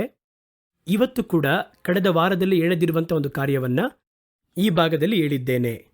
ಈಗ ನಮಗೆ ಯಾವ ಪ್ರಶ್ನೆ ಬರುತ್ತದೆ ಅಂದರೆ, ಸತ್ಯವೇದವನ್ನು ತಡೆ ಮಾಡುವುದಕ್ಕೆ ಇಷ್ಟೊಂದು ತೀವ್ರತೆ ತೋರಿಸುವುದು ಯಾಕೆ ಸೈತಾನ? ಅಂದರೆ ಕಡೆಯ ಕಾಲದಲ್ಲಿ ಮಾತ್ರವಲ್ಲ, ಸತ್ಯವೇದದ ಚರಿತ್ರೆಯನ್ನು ಓದಿ ನೋಡುವುದಾದರೆ ಎಲ್ಲ ಕಾಲಗಳಲ್ಲಿಯೂ ಈ ಸತ್ಯವೇದಕ್ಕಾಗಿ, ಈ ಸತ್ಯವೇದವನ್ನು ಗುರಿಯಿಟ್ಟು ಸೈತಾನ ಕ್ರಿಯೆ ಮಾಡಿರುವುದನ್ನು ಬಹಳ ತೀಕ್ಷ್ಣವಾಗಿ ಗಮನಿಸಲು ಸಾಧ್ಯ. ಇವತ್ತು ನೆನ್ನೆ ಅಂತಲ್ಲ, ಈ ಸತ್ಯವೇದವನ್ನು ಗುರಿಯಿಟ್ಟು ಸತ್ಯವೇದ ಪ್ರಕಟಿಸಲ್ಪಟ್ಟ ಕಾಲದಿಂದ ಹಿಡಿದು ಸೈತಾನ ಸತ್ಯವೇದದ ಮೇಲೆ ಗುರಿಯಾಗಿದ್ದಾನೆ. ಎಕ್ಯುಮೆನಿಕಲ್ ಮೂಮೆಂಟ್ ವ್ಯಕ್ತಿಗಳು ಹೇಳ್ತಾರಲ್ವಾ, ಪ್ರಪಂಚ ಪೂರ್ತಿಯಾಗಿ ಬಹಳ ಸತ್ಯವೇದ ಇದೆ ಎಂಬುದಾಗಿ. ನೀವು ಉಳಿದ ಸತ್ಯವೇದಗಳೊಂದಿಗೆ ಕಂಪೇರ್ ಮಾಡಿದರೆ ನಮ್ಮ ಕರ್ತನು ನಮಗೆ ಅನುಗ್ರಹಿಸಿರುವಂತಹ ಈ ಸತ್ಯವೇದಕ್ಕಾಗಿ ದೇವರ ಮಕ್ಕಳು ರಕ್ತ ಸುರಿಸಿದ್ದಾರೆ, ಪಾಡುಪಟ್ಟಿದ್ದಾರೆ, ಅಟ್ಟಲ್ಪಟ್ಟಿದ್ದಾರೆ, ಓಡಿಸಲ್ಪಟ್ಟಿದ್ದಾರೆ. ಈ ಸತ್ಯವೇದವನ್ನು ನಾಶ ಮಾಡುವುದಕ್ಕೆ ಲೋಕಾದ್ಯಂತ ದೊಡ್ಡ ಪ್ರಯತ್ನಗಳು ನಡೀತಾ ಇದೆ. ಉಳಿದ ಸತ್ಯವೇದಗಳಿಗೆ ಇಷ್ಟೊಂದು ಸಮಸ್ಯೆಗಳಿದ್ದಿದ್ದಿಲ್ಲ, ಅದು ಸರ್ವಸಾಧಾರಣವಾಗಿ ಬರುತ್ತೆ. ಆದರೆ ಪ್ರಪಂಚಮಯವಾಗಿ ಎಲ್ಲ ಸತ್ಯವೇದಗಳಲ್ಲಿಯೂ ಹೇಳ್ತಾರಲ್ವಾ, ಒಂದೊಂದು ದೇಶಕ್ಕೆ ಒಂದೊಂದು ಸತ್ಯವೇದ ಇದೆ ಅಂತ ಹೇಳ್ತಾರಲ್ವಾ, ಆ ಸತ್ಯವೇದವನ್ನು ಮಾತ್ರವಲ್ಲ, ಆ ಸತ್ಯವೇದದ ಹಿನ್ನೆಲೆ ನೀವು ತೆಗೆದು ನೋಡಿ. ಆ ಸತ್ಯವೇದಕ್ಕೆ ಎಷ್ಟರ ಮಟ್ಟಿಗೆ ವಿರೋಧತ್ವ ಬಂದಿದೆ, ಆ ಸತ್ಯವೇದಕ್ಕಾಗಿ ಎಷ್ಟು ಮಂದಿ ರಕ್ತ ಸುರಿಸಿದ್ದಾರೆ, ಆ ಸತ್ಯವೇದಕ್ಕಾಗಿ ಎಷ್ಟು ದೂರ ಹೋರಾಡಿದ್ದಾರೆ. ಆ ರೀತಿಯಾಗಿ ನೀವು ನೋಡುವುದಾದರೆ ಖಂಡಿತವಾಗಿ ಹೇಳಕ್ಕೆ ಸಾಧ್ಯ, ಪ್ರಪಂಚದಲ್ಲಿ ಕರ್ತನು ನಮಗೆ ಕೊಟ್ಟಿರುವಂತಹ ಈ ಸತ್ಯವೇದಕ್ಕಾಗಿ ಹಲವು ಹೋರಾಟಗಳು ನಡೆದಿವೆ. ಈ ಸತ್ಯವೇದವನ್ನು ಹೇಗಾದರೂ ನಾಶ ಮಾಡಬೇಕು ಎನ್ನುವಂತಹ ಪ್ರಯತ್ನ ಮಾಡಿದ್ದಾರೆ.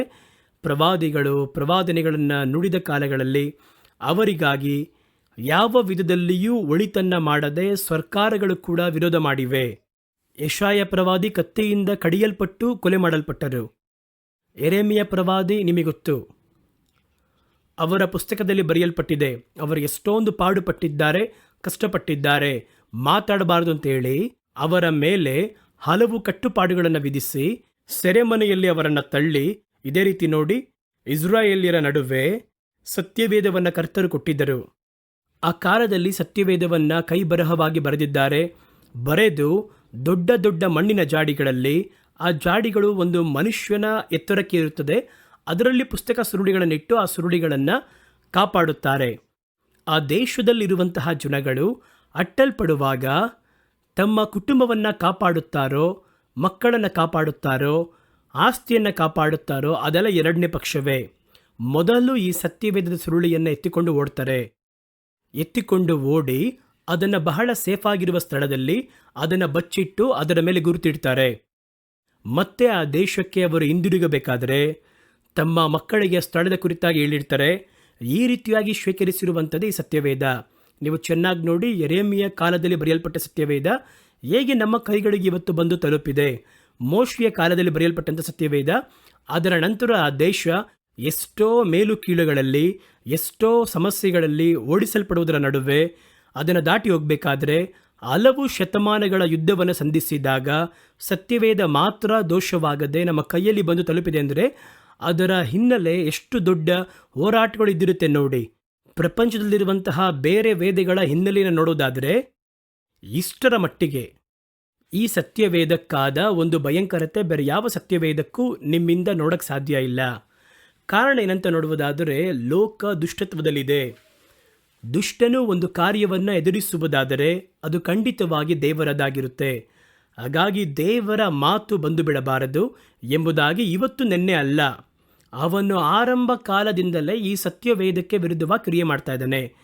ಈ ಸತ್ಯವೇದಕ್ಕಾಗಿ ಬೆಂಕಿ ಹಚ್ಚಿ ಸಾಯಿಸಿದವರೆಷ್ಟು ಮಂದಿ, ಈ ವೇದವನ್ನು ಕೈಬಿಡಲ್ಪಡುವ ಹಾಗೆ ಅವರನ್ನು ಮೃಗಗಳಿಗೆ ಆಹಾರವಾಗಿ ಮಾಡಿದವರು ಎಷ್ಟು ಮಂದಿ, ನಿಮ್ಮ ಕೈಯಲ್ಲಿರುವಂತಹ ಸತ್ಯವೇದದ ಹಿಂದೆ ಎಷ್ಟು ಮಂದಿಯ ರಕ್ತ ಇದೆ ಅಂತ ನಿಮಗೆ ಗೊತ್ತಾ? ಎಷ್ಟು ಮಂದಿ ಕೊಲ್ಲಲ್ಪಟ್ಟಿದ್ದಾರೆ ಅಂತ ಗೊತ್ತಾ? ಇವೆಲ್ಲವನ್ನು ದಾಟಿ ಈ ಸತ್ಯವೇದ ನಮ್ಮ ಕೈಗಳಲ್ಲಿ ಬಂದು ತಲುಪಿದೆ.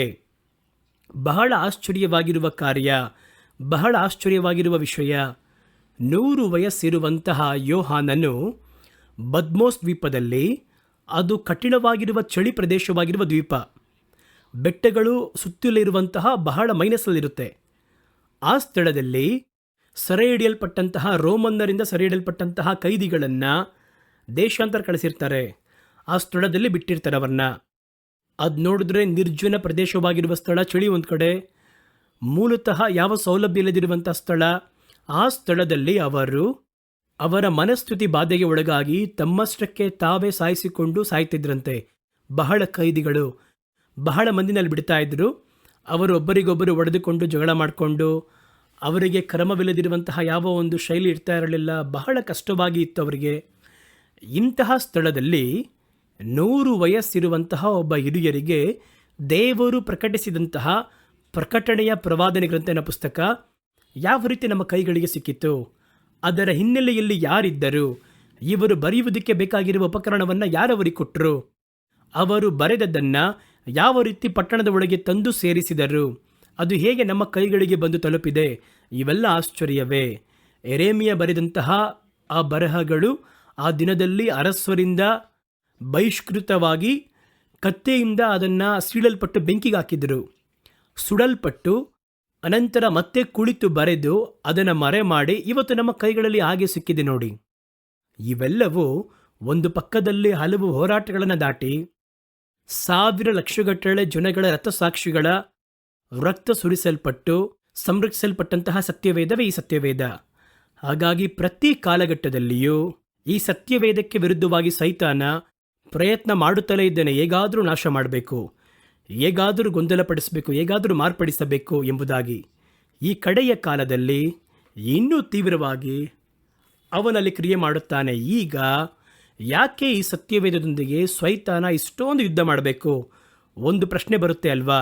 ಇವತ್ತು ನೆನ್ನೆ ಅಲ್ಲ, ಆರಂಭದಿಂದಲೂ ಯಾಕೆ? ಸತ್ಯವೇದ ವಾಕ್ಯ ಇದು ಕರ್ತನ ಮಾತುಗಳಿರುವಂಥದ್ದಾಗಿದೆ. ಅದನ್ನು ವಿರುದ್ಧವಾಗಿ ನಾಶ ಮಾಡಬೇಕು, ಹಾಳು ಮಾಡಬೇಕು, ಅದನ್ನು ನಿಲ್ಲಿಸಬೇಕು ಎಂಬುದಾಗಿ ಯಾಕೆ ಸೈತಾನ ಅಷ್ಟೊಂದು ತೀವ್ರವಾಗಿ ಹೋರಾಡಬೇಕು? ಯಾಕೆ ಅದನ್ನು ನೋಡಿ ಇಷ್ಟೊಂದು ಭಯಪಡಬೇಕು ಎನ್ನುವ ಪ್ರಶ್ನೆ ಬರುತ್ತದೆ. ಅದಕ್ಕೆ ಉತ್ತರಿಸುವುದಕ್ಕಿಂತ ಮುಂಚಿತವಾಗಿ ಒಂದು ಕಾರ್ಯವನ್ನು ಹೇಳ್ತೀನಿ.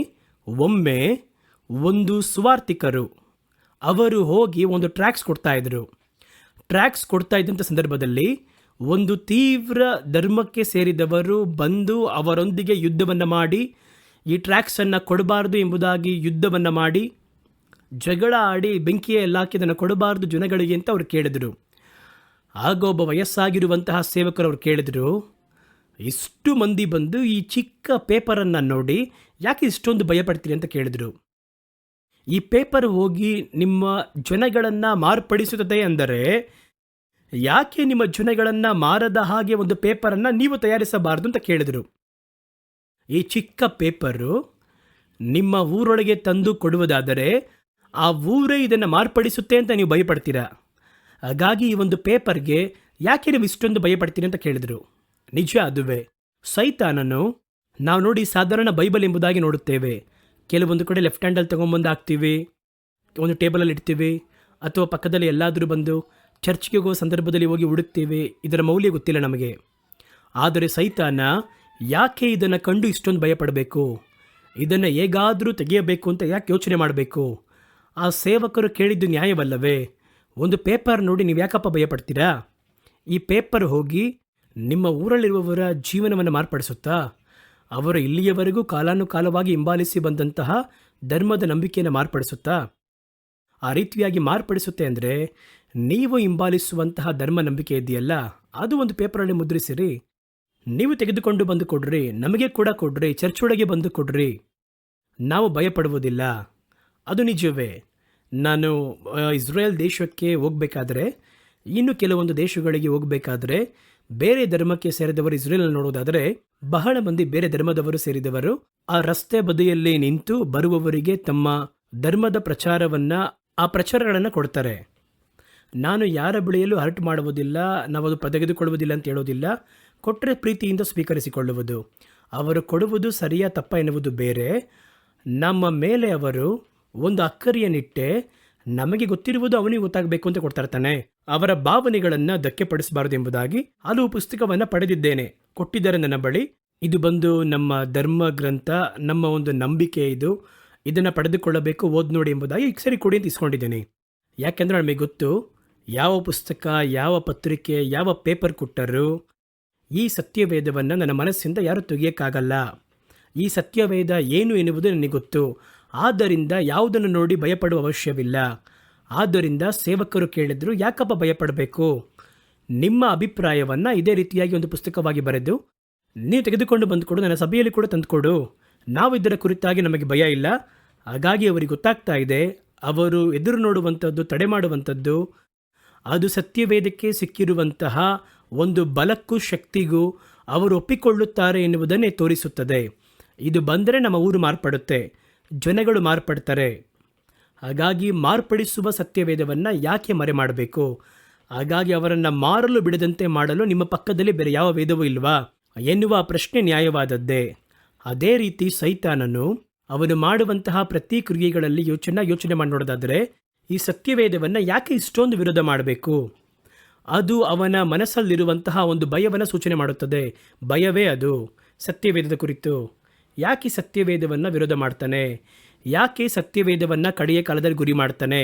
ಯಾಕೆ ಇಷ್ಟೊಂದು ತಂತ್ರ ಮಾಡಿ ಅರಸರನ್ನು ಎಬ್ಬಿಸಿ, ಆ ಕಾಲದಲ್ಲಿ ನೀವು ನೋಡುವುದಾದರೆ ಅರಸರೆಲ್ಲರನ್ನು ಎಬ್ಬಿಸಿ ಅವರನ್ನಿಟ್ಟು, ನೀರೋ ಅರಸನು ಅವನು ಹೇಳ್ದ, ನಾನು ಇರುವಾಗ ನನ್ನ ಒಂದು ಆಳ್ವಿಕೆ ಅವಧಿ ಮುಗಿಯೋದ್ರೊಳಗೆ ಈ ಸತ್ಯವೇದವನ್ನು ಯಾರ ಕೈಯಲ್ಲೂ ಇಲ್ಲದ ಹಾಗೆ ಅದರ ನಿರ್ನಾಮ ಮಾಡಬೇಕು ಅಂತ ಹೇಳಿದರು.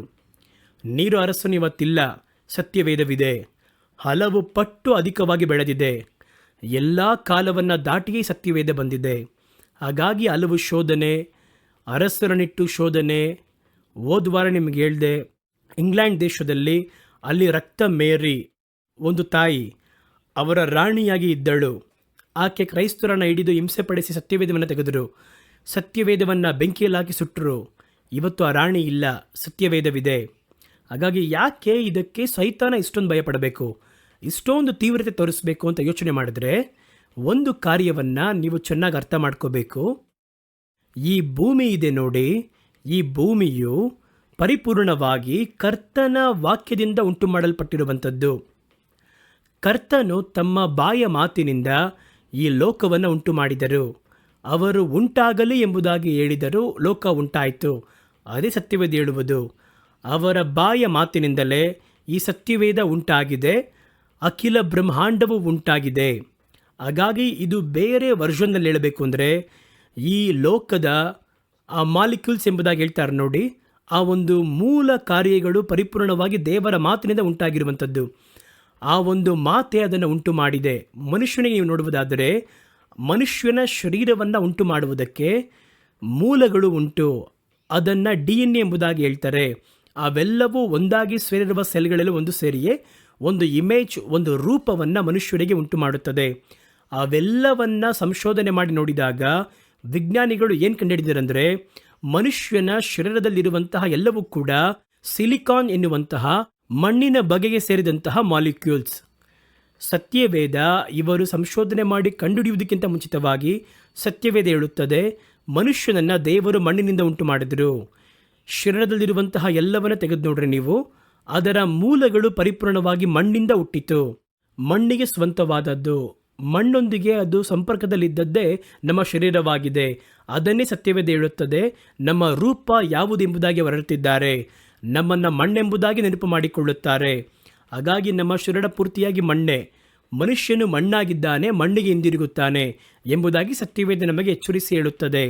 ಹಾಗಾಗಿ ಯಾವ ರೀತಿ ನಮ್ಮ ಮೂಲಗಳು, ಶರೀರದ ಮೂಲಗಳು, ಮಾಲಿಕ್ಯೂಲ್ಸ್ ಮಣ್ಣಿಗೆ ಸಂಬಂಧಪಟ್ಟದಾಗಿದೆಯೋ, ಈ ಮಣ್ಣು ಎನ್ನುವಂಥದ್ದು, ಈ ಭೂಮಿ ಎನ್ನುವಂಥದ್ದು ಕರ್ತನ ಮಾತಿನಿಂದ ರೂಪಿಸಲ್ಪಟ್ಟಿರುವಂಥದ್ದು. ಕರ್ತನು ಮನುಷ್ಯರನ್ನು ತನ್ನ ಕೈಯಿಂದ ಉಂಟು ಮಾಡಿದ್ದಾರೆ, ಆದರೆ ಲೋಕವನ್ನು ಕರ್ತನು ತಮ್ಮ ಮಾತಿನಿಂದ ಉಂಟು ಮಾಡಿದ್ದಾರೆ. ಉಂಟಾಗಲಿ ಎಂಬುದಾಗಿ ಹೇಳಿದರು. ಪ್ರಪಂಚವನ್ನು ಉಂಟು ಮಾಡುವುದಕ್ಕೆ ಅವರು ಯಾವ ಮೂಲವನ್ನು ಉಪಯೋಗ ಮಾಡಲಿಲ್ಲ, ಮಾತು.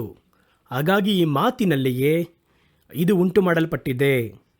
ಸೈತಾನನ ಕೈಯಲ್ಲೇ ಈ ಲೋಕ ಹೋಯ್ತಲ್ವಾ. ಮನುಷ್ಯನಿಗೆ ದೇವರು ಈ ಪ್ರಪಂಚವನ್ನು ತಮ್ಮ ಬಾಯ ಮಾತು ಎನ್ನುವಂಥ ಮಾಲಿಕ್ಯೂಲ್ಸ್, ಅದರ ಒಂದು ಅಣುಗಳು ಎಲ್ಲವನ್ನ ದೇವರ ಮಾತೆ, ಅದರಲ್ಲಿ ಉಂಟಾಗಿರುವಂಥ ಲೋಕವನ್ನು ಮನುಷ್ಯನ ಕೈಯಲ್ಲಿ ದೇವರು ಕೊಟ್ಟರು. ಮನುಷ್ಯನು ಒಂದು ಹಣ್ಣಿಗೆ ಆಸೆಪಟ್ಟು ಈ ಪ್ರಪಂಚವನ್ನು ಸೈತಾನನ ಕೈ ಕೊಟ್ಟ. ಈಗ ಈ ಲೋಕ ಸೈತಾನನ ನಿಯಂತ್ರಣದಲ್ಲಿರುವುದರಿಂದ ಇದರ ಮೂಲಗಳು, ಸತ್ಯವೇದ ವಾಕ್ಯದಲ್ಲಿ ತುಂಬಲ್ಪಟ್ಟಿರುವಂತಹ ಮೂಲಗಳು ಪರಿಪೂರ್ಣವಾಗಿ ಕ್ರಿಯೆ ಮಾಡೋಕ್ಕಾಗಲಿಲ್ಲ ಅಂದರೂ ಕೂಡ ಅದರ ಮೂಲಗಳು ವಾಕ್ಯದಿಂದಲೇ ಉಂಟಾಗಿದೆ. ಅದುವೇ ಒಳಗೆ ಕ್ರಿಯೆ ಮಾಡ್ತಾ ಇದೆ. ದಿಢೀರ್ ಎಂಬುದಾಗಿ ದೇವರು ತಮ್ಮ ವಾಕ್ಯವನ್ನು ಕಳುಹಿಸಿದರೆ ಇವೆಲ್ಲವೂ ಮತ್ತೆ ಪುನರುತ್ಥಾನವಾಗಲು ಮುಂದಾದರೆ ಸೈತಾನನ ನಿಯಂತ್ರಣವನ್ನು ಬಿಟ್ಟು ಅದು ಹೊರಗೆ ಬರುತ್ತದೆ. ಈಗ ಸಮೀಪದಲ್ಲಿ ನೋಡಿ, ಜಪಾನ್ ದೇಶದಲ್ಲಿ ವಿಮಾನ ಒಂದು ನಿಲ್ದಾಣದಲ್ಲಿ ಒಂದು ದೊಡ್ಡ ಸ್ಫೋಟಕ ಉಂಟಾಯಿತು. ಅದು ಅಣುಗುಂಡಂತೆ ಒಂದು ಗುಂಡು. ಅದು ಯಾವ ಸ್ಫೋಟಕ ಎಂಬುದಾಗಿ ಯಾರು ಹಾಕಿದ್ರು ಅಂತ ನೋಡಿದ್ರೆ, ಎರಡನೇ ಮಹಾಯುದ್ಧದ ಸಂದರ್ಭದಲ್ಲಿ ಬೀಸಲ್ಪಟ್ಟಂತಹ ಒಂದು ಸ್ಫೋಟಕ ವಸ್ತು ಮಣ್ಣೊಳಗಿದ್ದು ದಿಢೀರೆಂಬುದಾಗಿ ರಿಲೀಸ್ ಆಗಿ ಅದು ಸ್ಫೋಟಗೊಂಡಿದೆ. ಅದೇ ರೀತಿಯಾಗಿ ಇವತ್ತು ಪ್ರಪಂಚ ಇದೆ ನೋಡಿ. ಈ ಪ್ರಪಂಚ ನಿಯಂತ್ರಿಸಲ್ಪಟ್ಟಿದ್ದರೂ ಕೂಡ ಇದರ ಒಂದು ಮೂಲಗಳು ಪೂರ್ತಿಯಾಗಿ ದೇವರ ವಾಕ್ಯದಲ್ಲಿ ಉಂಟು ಮಾಡಲ್ಪಟ್ಟಿರುವಂಥದ್ದು. ಅದು ಒಂದು ದಿನ ಹಿಂದಿರುಗಿದರೆ ಸೈತಾನನ ನಿಯಂತ್ರಣವನ್ನು ಬಿಟ್ಟು ಹೊರಗೆ ಬರುತ್ತದೆ. ಆದ್ದರಿಂದ ಸೈತಾನ ಏನು ಮಾಡ್ತಾನೆ ಅಂದರೆ, ಈ ಸತ್ಯವೇದ, ಈ ಮಾತು ಎನ್ನುವಂತಹ ಮೂಲದಿಂದ ಉಂಟಾಗಿರುವಂತಹ ಈ ಲೋಕವನ್ನು, ಆ ಮೂಲೆಗಳನ್ನು ತೆಗೆದು ತನ್ನ ಕಾರ್ಯಗಳನ್ನಿಟ್ಟು ಇದನ್ನು ತನಗೆ ಸಾಧಕವಾಗಿ ಉಪಯೋಗ ಮಾಡಿಕೊಳ್ಳುವುದಕ್ಕೆ ಪ್ರಯತ್ನ ಮಾಡ್ತಾ ಇದ್ದಾನೆ. ಆದ್ದರಿಂದಲೇ ಸತ್ಯವೇದ ವಾಕ್ಯ ಪ್ರತಿಧ್ವನಿಸಲ್ಪಡುವಂತಹ ಸ್ಥಳವೆಲ್ಲ ಅವನಿಗೆ ಉರಿ ಉಂಟು ಮಾಡುತ್ತದೆ. ಅದು ವಾಕ್ಯವನ್ನು ಉಜ್ಜೀವಿಸ ಮಾಡುವಂತಹ ಸ್ಥಳಗಳಲ್ಲಿ ಅವನಿಗೆ ಸಿಟ್ಟು ಬರುತ್ತದೆ. ಏಕೆಂದರೆ ಇದನ್ನು ಮತ್ತೆ ಮತ್ತೆ ವೃದ್ಧಿ ಮಾಡುವುದಕ್ಕೆ ಆರಂಭಿಸುವಾಗ ಕರ್ತನ ಮಾತುಗಳಿಂದ ರೂಪಿಸಲ್ಪಡುವಂಥ ಈ ಲೋಕ ಎಲ್ಲಿ ತನ್ನ ಕೈ ಬಿಟ್ಟು ಹೋಗುತ್ತದೋ, ನಿಯಂತ್ರಣಕ್ಕೆ ಇಲ್ಲದೆ ಹೋಗುತ್ತದೆ ಎಂಬುದಾಗಿ ಈ ಮೂಲ ವಸ್ತುಗಳನ್ನು ತೆಗೆದುಕೊಂಡು ತನ್ನ ಕಾರ್ಯಗಳನ್ನು ತಂದು ಆ ಸ್ಥಳದಲ್ಲಿ ರೀಪ್ಲೇಸ್ ಮಾಡಬೇಕು. ಅದರ ಮೊದಲ ಕಾರ್ಯವಾಗಿಯೇ ಮನುಷ್ಯರ ಕೈಯಿಂದ ಸತ್ಯವೇದವನ್ನು ನೀಗಿಸುವಂಥದ್ದು. ಪ್ರಪಂಚದಲ್ಲಿ ಈ ಲೋಕ ಮರೆಯಾಗಬೇಕು ಅಥವಾ ತಡೆ ಹಿಡಿಯಲ್ಪಡಬೇಕೆಂಬುದಾಗಿ ಅವನು ತೀವ್ರವಾಗಿ ಕ್ರಿಯೆ ಮಾಡುತ್ತಾನೆ. ಕರ್ತನು ಸತ್ಯವೇದವನ್ನು ಮನುಷ್ಯರ ಕೈಗಳಿಗೆ ಕೊಟ್ಟರು. ಪ್ರಪಂಚವನ್ನು ಮಾತುಗಳಿಂದ ಉಂಟು ಮಾಡಲ್ಪಟ್ಟಂತಹ ಲೋಕವನ್ನು ಕೂಡ ಮನುಷ್ಯನ ಕೈಗಳಿಗೆ ಕೊಟ್ಟರು. ಮನುಷ್ಯನ ಕೈಯಲ್ಲಿ ಕೊಡಲ್ಪಟ್ಟದರಿಂದ ಕರ್ತನು ಮನುಷ್ಯರ ಮುಖಾಂತರವಾಗಿಯೇ, ಮನುಷ್ಯರ ಮೂಲಕವಾಗಿಯೇ ತಮ್ಮ ಮಾತುಗಳನ್ನು ಪ್ರಕಟಿಸಿಯೇ ಈ ಪ್ರಪಂಚವನ್ನು ದೇವರು ಮತ್ತೆ ಸರಿಪಡಿಸಲು ಸಾಧ್ಯ. ಅದು ಅವನಿಗೆ ಗೊತ್ತು. ಹಾಗಾಗಿ ಇದನ್ನು ಮತ್ತೆ ಕ್ರಮಪಡಿಸುವುದಕ್ಕೂ ತನ್ನ ನಿಯಂತ್ರಣದಲ್ಲಿರುವ ಈ ಲೋಕವನ್ನು ಬಿಡಿಸಿಕೊಂಡು ಜಯಿಸಿ ಈ ಪ್ರಪಂಚವನ್ನು ದೇವರು ಆಳ್ವಿಕೆ ಮಾಡುವುದಕ್ಕೂ ಸಿದ್ಧಪಡಿಸಬೇಕೆಂದರೆ ಈ ಸತ್ಯವೇದ ವಾಕ್ಯ ಬೆಲೆ ಕಟ್ಟಲಾಗದಿರುವಂಥವುಗಳು. ಆದ್ದರಿಂದ ನಾವು ಹೇಗಾದರೂ ಈ ವಾಕ್ಯವನ್ನು ನಿರಾಕರಿಸಬೇಕು, ತಡೆ ಮಾಡಬೇಕು. ವಾಕ್ಯವು ಜೀವವುಳ್ಳದ್ದು. ಆದರೆ ಆ ವಾಕ್ಯವನ್ನು ಭೂಮಿಯಲ್ಲಿರುವಂತಹ ಮನುಷ್ಯರ ಮುಖಾಂತರವಾಗಿ ದೇವರು ಉಪಯೋಗಿಸಲು ಮುಂದಾಗ್ತಾರೆ. ದೇವರ ಕುರಿತಾಗಿ ಮುಂಚಿತವಾಗಿ ಹೇಳಿದ್ದೇನೆ, ಅವರು ನೀತಿಯನ್ನು ದಾಟಿ ಬೇರೆ ಏನು ಮಾಡುವುದಿಲ್ಲ, ಅನೀತಿಯಾಗಿ ಅವರು ಏನನ್ನು ಮಾಡುವುದಿಲ್ಲ. ಆ ರೀತಿ ಮಾಡುವುದಾದರೆ ಸೈತಾನ ಎಷ್ಟು ಮಾತ್ರ ಯಾವತ್ತೋ ಒಂದು ನಿಮಿಷ ತನ್ನ ಮೂಗಿನ ಶ್ವಾಸದಿಂದ ಅವನನ್ನು ನಾಶ ಮಾಡ್ಬೋದಾಗಿತ್ತು. ಆದರೆ ದೇವರು ನ್ಯಾಯದಿಂದ ಇರುವವರು. ದೇವರು ಈ ಪ್ರಪಂಚವನ್ನು, ಭೂಮಿಯನ್ನು ಮನುಷ್ಯ ಪುತ್ರರ ಕೈಗಳಿಗೆ ಕೊಟ್ಟಿದ್ದಾರೆ, ಬರ್ಕೊಟ್ಟಿದ್ದಾರೆ. ಅದನ್ನು ಅವರು ಮಾರ್ಪಡಿಸುವುದಿಲ್ಲ. ಈಗ ಅದರಲ್ಲಿ ಯಾವ ಬದಲಾವಣೆ ತರಬೇಕು ಅಂದರೂ ಕೂಡ ಮನುಷ್ಯರ ಮೂಲಕವಾಗಿಯೇ ಭೂಮಿಯಲ್ಲಿ ದೇವರು ಆ ಕ್ರಿಯೆ ಮಾಡಲು ಬಯಸುತ್ತಾರೆ. ಆದ್ದರಿಂದ ಈ ವಾಕ್ಯವನ್ನು ಮನುಷ್ಯರು ಮರೆಯುವಂತೆ ಮಾಡುವುದರ ಮೂಲಕವಾಗಿ ಆ ವಾಕ್ಯದ ಒಂದು ಕಾರ್ಯವನ್ನು ಮರೆ ಮಾಡಬಹುದು ಅಥವಾ ಬಲಹೀನಪಡಿಸಲು ಸಾಧ್ಯ ಎನ್ನುವುದು ಸೈತಾನನ ನಿಯೋಜನೆಯಾಗಿರುವ ನಂಬಿಕೆ. ಅಷ್ಟು ಮಾತ್ರವಲ್ಲ, ಅದನ್ನು ತೆಗೆದು ರೀಪ್ಲೇಸ್ ಮಾಡುವ ರೀತಿಯಲ್ಲಿ ಅವನು ತನ್ನ ಮಾತುಗಳನ್ನು, ತನ್ನ ತತ್ವಗಳನ್ನು, ತನ್ನ ವೇದವನ್ನು ಆ ಸ್ಥಳದಲ್ಲಿ ತಂದು ಇಡಬೇಕು. ಆದ್ದರಿಂದ ಏನಾಗುತ್ತೆ ಅಂತ ಕೇಳಿದರೆ, ಭೂಮಿಯ ಮೂಲಗಳು ಮಾರ್ಪಡಿಸಲ್ಪಟ್ಟು ಅದು ಸೈತಾನನ ಕೈವಶವಾಗುವ ರೀತಿಯಲ್ಲಿ ನಿರಂತರವಾಗಿ ಮಾರ್ಪಡಿಸಲ್ಪಡುತ್ತದೆ ಎನ್ನುವುದು ಸೈತಾನನ ಒಂದು ನಂಬಿಕೆಯಾಗಿದೆ. ಆದರೆ ದೇವರಾಗಿರುವ ಕರ್ತನು ತಮ್ಮ ಸತ್ಯವೇದದ ಕುರಿತು ವೈರಾಗ್ಯವುಳ್ಳವರಾಗಿದ್ದಾರೆ ಎನ್ನುವುದನ್ನು ನೀವು ಮರೆತು ಬಿಡಬಾರದು. ಇದರಿಂದ ನಾವೇನು ಹೇಳ್ತೀವಂದರೆ, ವಾಕ್ಯವನ್ನು ನಿಮ್ಮಿಂದ ತೆಗೆಯಲು ಮುಂದಾಗುವಂತಹ ಯಾವುದನ್ನು ನಂಬಬೇಡಿರಿ. ಒಂದು ಆರಾಧನೆಗೆ ಹೋಗ್ತೀರಾ, ಆ ಆರಾಧನೆ ನಿಮ್ಮನ್ನು ವಾಕ್ಯವನ್ನು ಮರೆಯುವಂತೆ ಮಾಡುತ್ತದೆ. ಸತ್ಯವೇದದ ಬಗ್ಗೆ ನಿಮ್ಮನ್ನು ಅಂಟಲು ಬಿಡದ ಹಾಗೆ ತಡೆ ಮಾಡುತ್ತದೆ. ಅದುವೇ ಅವನಿಗೆ ಬೇಕಾಗಿರುವುದು. ಅವರು ಏನಾದರೂ ಆಡಲಿ, ಜುಗಿಯಲಿ ಅಥವಾ ಭಾಷೆಗಳಲ್ಲಿ ಮಾತಾಡಲಿ, ಏನು ಬೇಕಾದರೂ ಮಾಡಲಿ, ವಾಕ್ಯವನ್ನು ಮಾತ್ರ ಅವರು ಹಿಂಬಾಲಿಸಬಾರದು. ಇವತ್ತು ನೋಡಿ, ವಾಕ್ಯ ಕಡಿಮೆಯಾಗಿದೆ ನೋಡ್ತಾ ಇದ್ದೀವಿ. ಆದರೆ ಕರ್ತನ ಈ ವಾಕ್ಯವೇ ಈ ಪ್ರಪಂಚದ ಮೂಲ ಕಾರ್ಯಗಳು. ನೀವು ಚೆನ್ನಾಗಿ ಅರ್ಥ ಮಾಡಿಕೊಳ್ಳಿ. ಇದನ್ನು ಮಾರ್ಪಡಿಸಿದರೆ ಲೋಕದ ಅಸ್ಥಿವಾರವೇ ಕದಲಿ ಮಾರ್ಪಡುತ್ತದೆ. ಹಾಗಾಗಿ ಈ ಸತ್ಯವೇದ ಇರುವವರೆಗೂ ಮಾತ್ರ ಈ ಪ್ರಪಂಚಕ್ಕೆ ಸೇಫ್ಟಿ. ಈ ವೇದದಿಂದಲೇ, ವಾಕ್ಯದಿಂದಲೇ, ದೇವರ ಮಾತಿನಿಂದಲೇ ಪ್ರಪಂಚ ಉಂಟಾಗಿರುವಂಥದ್ದು. ಹಾಗಾಗಿ ನೀವು ಚೆನ್ನಾಗಿ ಒಂದು ಕಾರ್ಯವನ್ನು ಗಮನಿಸಬೇಕು. ಸತ್ಯವೇದವನ್ನು ಬಿಟ್ಟು ನಿಮ್ಮ ನಂಬಿಕೆಯನ್ನು ತಿರುಚುವಂಥ ಯಾವ ಪ್ರಸಂಗವನ್ನಾಗಲಿ ನೀವು ನಿರಾಕರಿಸಿರಿ. ಸತ್ಯವೇದವನ್ನು ಬಿಟ್ಟು ನಿಮ್ಮನ್ನು ಬೇರ್ಪಡಿಸಲು ಮುಂದಾಗುವ ಯಾವ ಆ್ಯಕ್ಟಿವಿಟಿ ಆಗಿರ್ಬೋದು ನೀವು ಸ್ವೀಕರಿಸದೇ ಇರಿ. ನಾವು ಓದ್ವಿ, ಆಗಾಗ ಅದನ್ನೇ ಹೇಳ್ತೀನಿ ನಿಮಗೆ. ಒಂದು ಸಭೆಗೆ ಹೋದ್ರ 3 ತಾಸು ನೀವು ಕೂತಿದ್ರ, ಮುಗಿಸಿ ಬರಬೇಕಾದ್ರೆ ಈ ದಿನ ನಾನು ಕರ್ತನ ಕುರಿತಾಗಿ ಏನು ಅರ್ಥ ಮಾಡಿಕೊಂಡೆ, ಸತ್ಯವೇದದ ಕುರಿತು ಏನು ಅರ್ಥ ಮಾಡಿಕೊಂಡೆ ಅಂತ ಸ್ವಲ್ಪ ಯೋಚನೆ ಮಾಡಿ ನೋಡಿ. ಇವತ್ತೆಲ್ಲ ನೀವು ನೋಡುವುದಾದರೆ ಬರೀ ಕೊಂಡಾಟಗಳು, ಆರ್ಭಟಗಳು, ಶಬ್ದಗಳು, ಕೂಗಾಡುವುದು, ಆ ಅರ್ಥವಿಲ್ಲದಿರುವಂತಹ ಕೂಗಾಟಗಳು, ಇದರ ಕುರಿತಾಗಿ ಸತ್ಯವೇದದಲ್ಲಿ ಬರೆಯಲ್ಪಟ್ಟಿದೆ. ಇನ್ನೊಂದ್ಸರಿ ಹೇಳ್ತೀನಿ ನಿಮಗೆ, ಆ ಅಂತ ಕಿರ್ಚಾಡೋದೆಲ್ಲ ಇದೆ ಅಲ್ಲಿ. ಇದೆಲ್ಲ ಸ್ವಲ್ಪ ಸ್ವಲ್ಪವಾಗಿ ನಮ್ಮನ್ನು ಸತ್ಯವೇದವನ್ನು ಮರೆಯುವಂತೆ ಮಾಡುತ್ತದೆ. ಕೆಲವರು ಇಂಥ ವ್ಯಕ್ತಿಗಳು ಬಂದು ಸತ್ಯವೇದವನ್ನು ವ್ಯಾಖ್ಯಾನ ಮಾಡ್ತೀನಿ ಅಂತೇಳಿ ಅಂತ ಓಡ್ತಾರೆ. ಕಡೆಯದಾಗಿ ನೀವು ನೋಡೋದಾದರೆ ಅದು ಸತ್ಯಕ್ಕೆ ದೂರವಾಗಿರುವ ಮಾತುಗಳಾಗಿ ಇರುವಂಥದ್ದಾಗಿದೆ.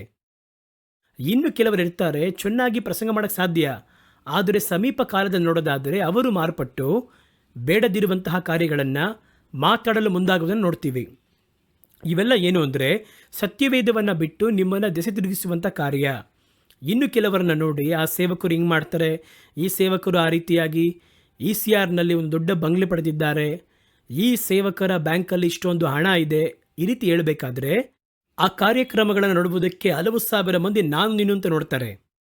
ನಮ್ಮ ಗಮನ ಈಗ ಯಾವ ಸೇವಕನು ಎಲ್ಲಿ ಹೋಗುತ್ತಾನೆ, ಏನು ಪಡೆಯುತ್ತಾನೆ, ಎಲ್ಲಿದ್ದಾನೆ ಎನ್ನುವಂತಹ ಆ ಕಾರ್ಯ ಬಿಟ್ಟರೆ ನಾವು ವಾಕ್ಯವನ್ನು ನೋಡುವುದಿಲ್ಲ, ಮಾತನ್ನು ನೋಡುವುದಿಲ್ಲ. ನಿಮ್ಮ ಗಮನವನ್ನು ಸತ್ಯವೇದದಿಂದ ಬೇರೆ ಯಾವ ಥರ ಮೇಲೆ ಬೇಕಾದರೂ ತಿರುಗಿಸ್ಬೋದು. ಎಂಟರ್ಟೈನ್ಮೆಂಟ್ ಮೇಲೆ ತಿರುಗಿಸಬಹುದು, ಕೊರೆ ಮಾಡುವುದರ ಮೇಲೆ ತಿರುಗಿಸಬಹುದು. ಕೇಳಿದ್ರೆ ತಕ್ಷಣ ಪೌಲ ಕೊರತೆ ಹೇಳಿಲ್ವ ಅಂತ ಹೇಳ್ತಾರೆ. ಪ್ರತಿದಿನನ ಇದುವೇ ತಾನ, ಇದರಿಂದ ಏನು ನಡೆಯುತ್ತೆ ಎಂಬುದಾಗಿ ನೀವು ಭಾವಿಸುತ್ತೀರಾ? ಇದರಲ್ಲಿ ಏನು ನಡೆಯುತ್ತೆ ಅಂತ ಕೇಳುವುದಾದರೆ ಜನಗಳ ಹೃದಯವೇ ಸತ್ಯವೇದವನ್ನು ಬಿಟ್ಟು, ಸತ್ಯವೇದವನ್ನು ಸಂಶೋಧಿಸುವನ್ನು ಬಿಟ್ಟು, ಈ ಸೇವಕನು ಅವನು ಹಾಕಿರುವ ಬಟ್ಟೆ ಎಷ್ಟಿರುತ್ತೆ, ಅವನ ಕೈಯಲ್ಲಿರುವಂಥ ವಾಚ್ ಎಷ್ಟಿರುತ್ತೆ, ಈ ರೀತಿಯಾಗಿ ಎಲ್ಲದರ ಕುರಿತಾಗಿ ಯೋಚಿಸಲು ಆರಂಭಿಸಿ ಅವರಿಗೆ ಸತ್ಯವೇದದಲ್ಲಿರುವಂತಹ ರುಚಿ ಹೋಗಿ, ನಂಬಿಕೆ ಹೋಗಿ, ಅದನ್ನು ಫಾಲೋ ಮಾಡುವುದನ್ನು ಬಿಟ್ಟು ಪ್ರತಿದಿನ ಇದನ್ನೇ ಹುಡುಕ್ತಾ ಇರ್ತಾರೆ.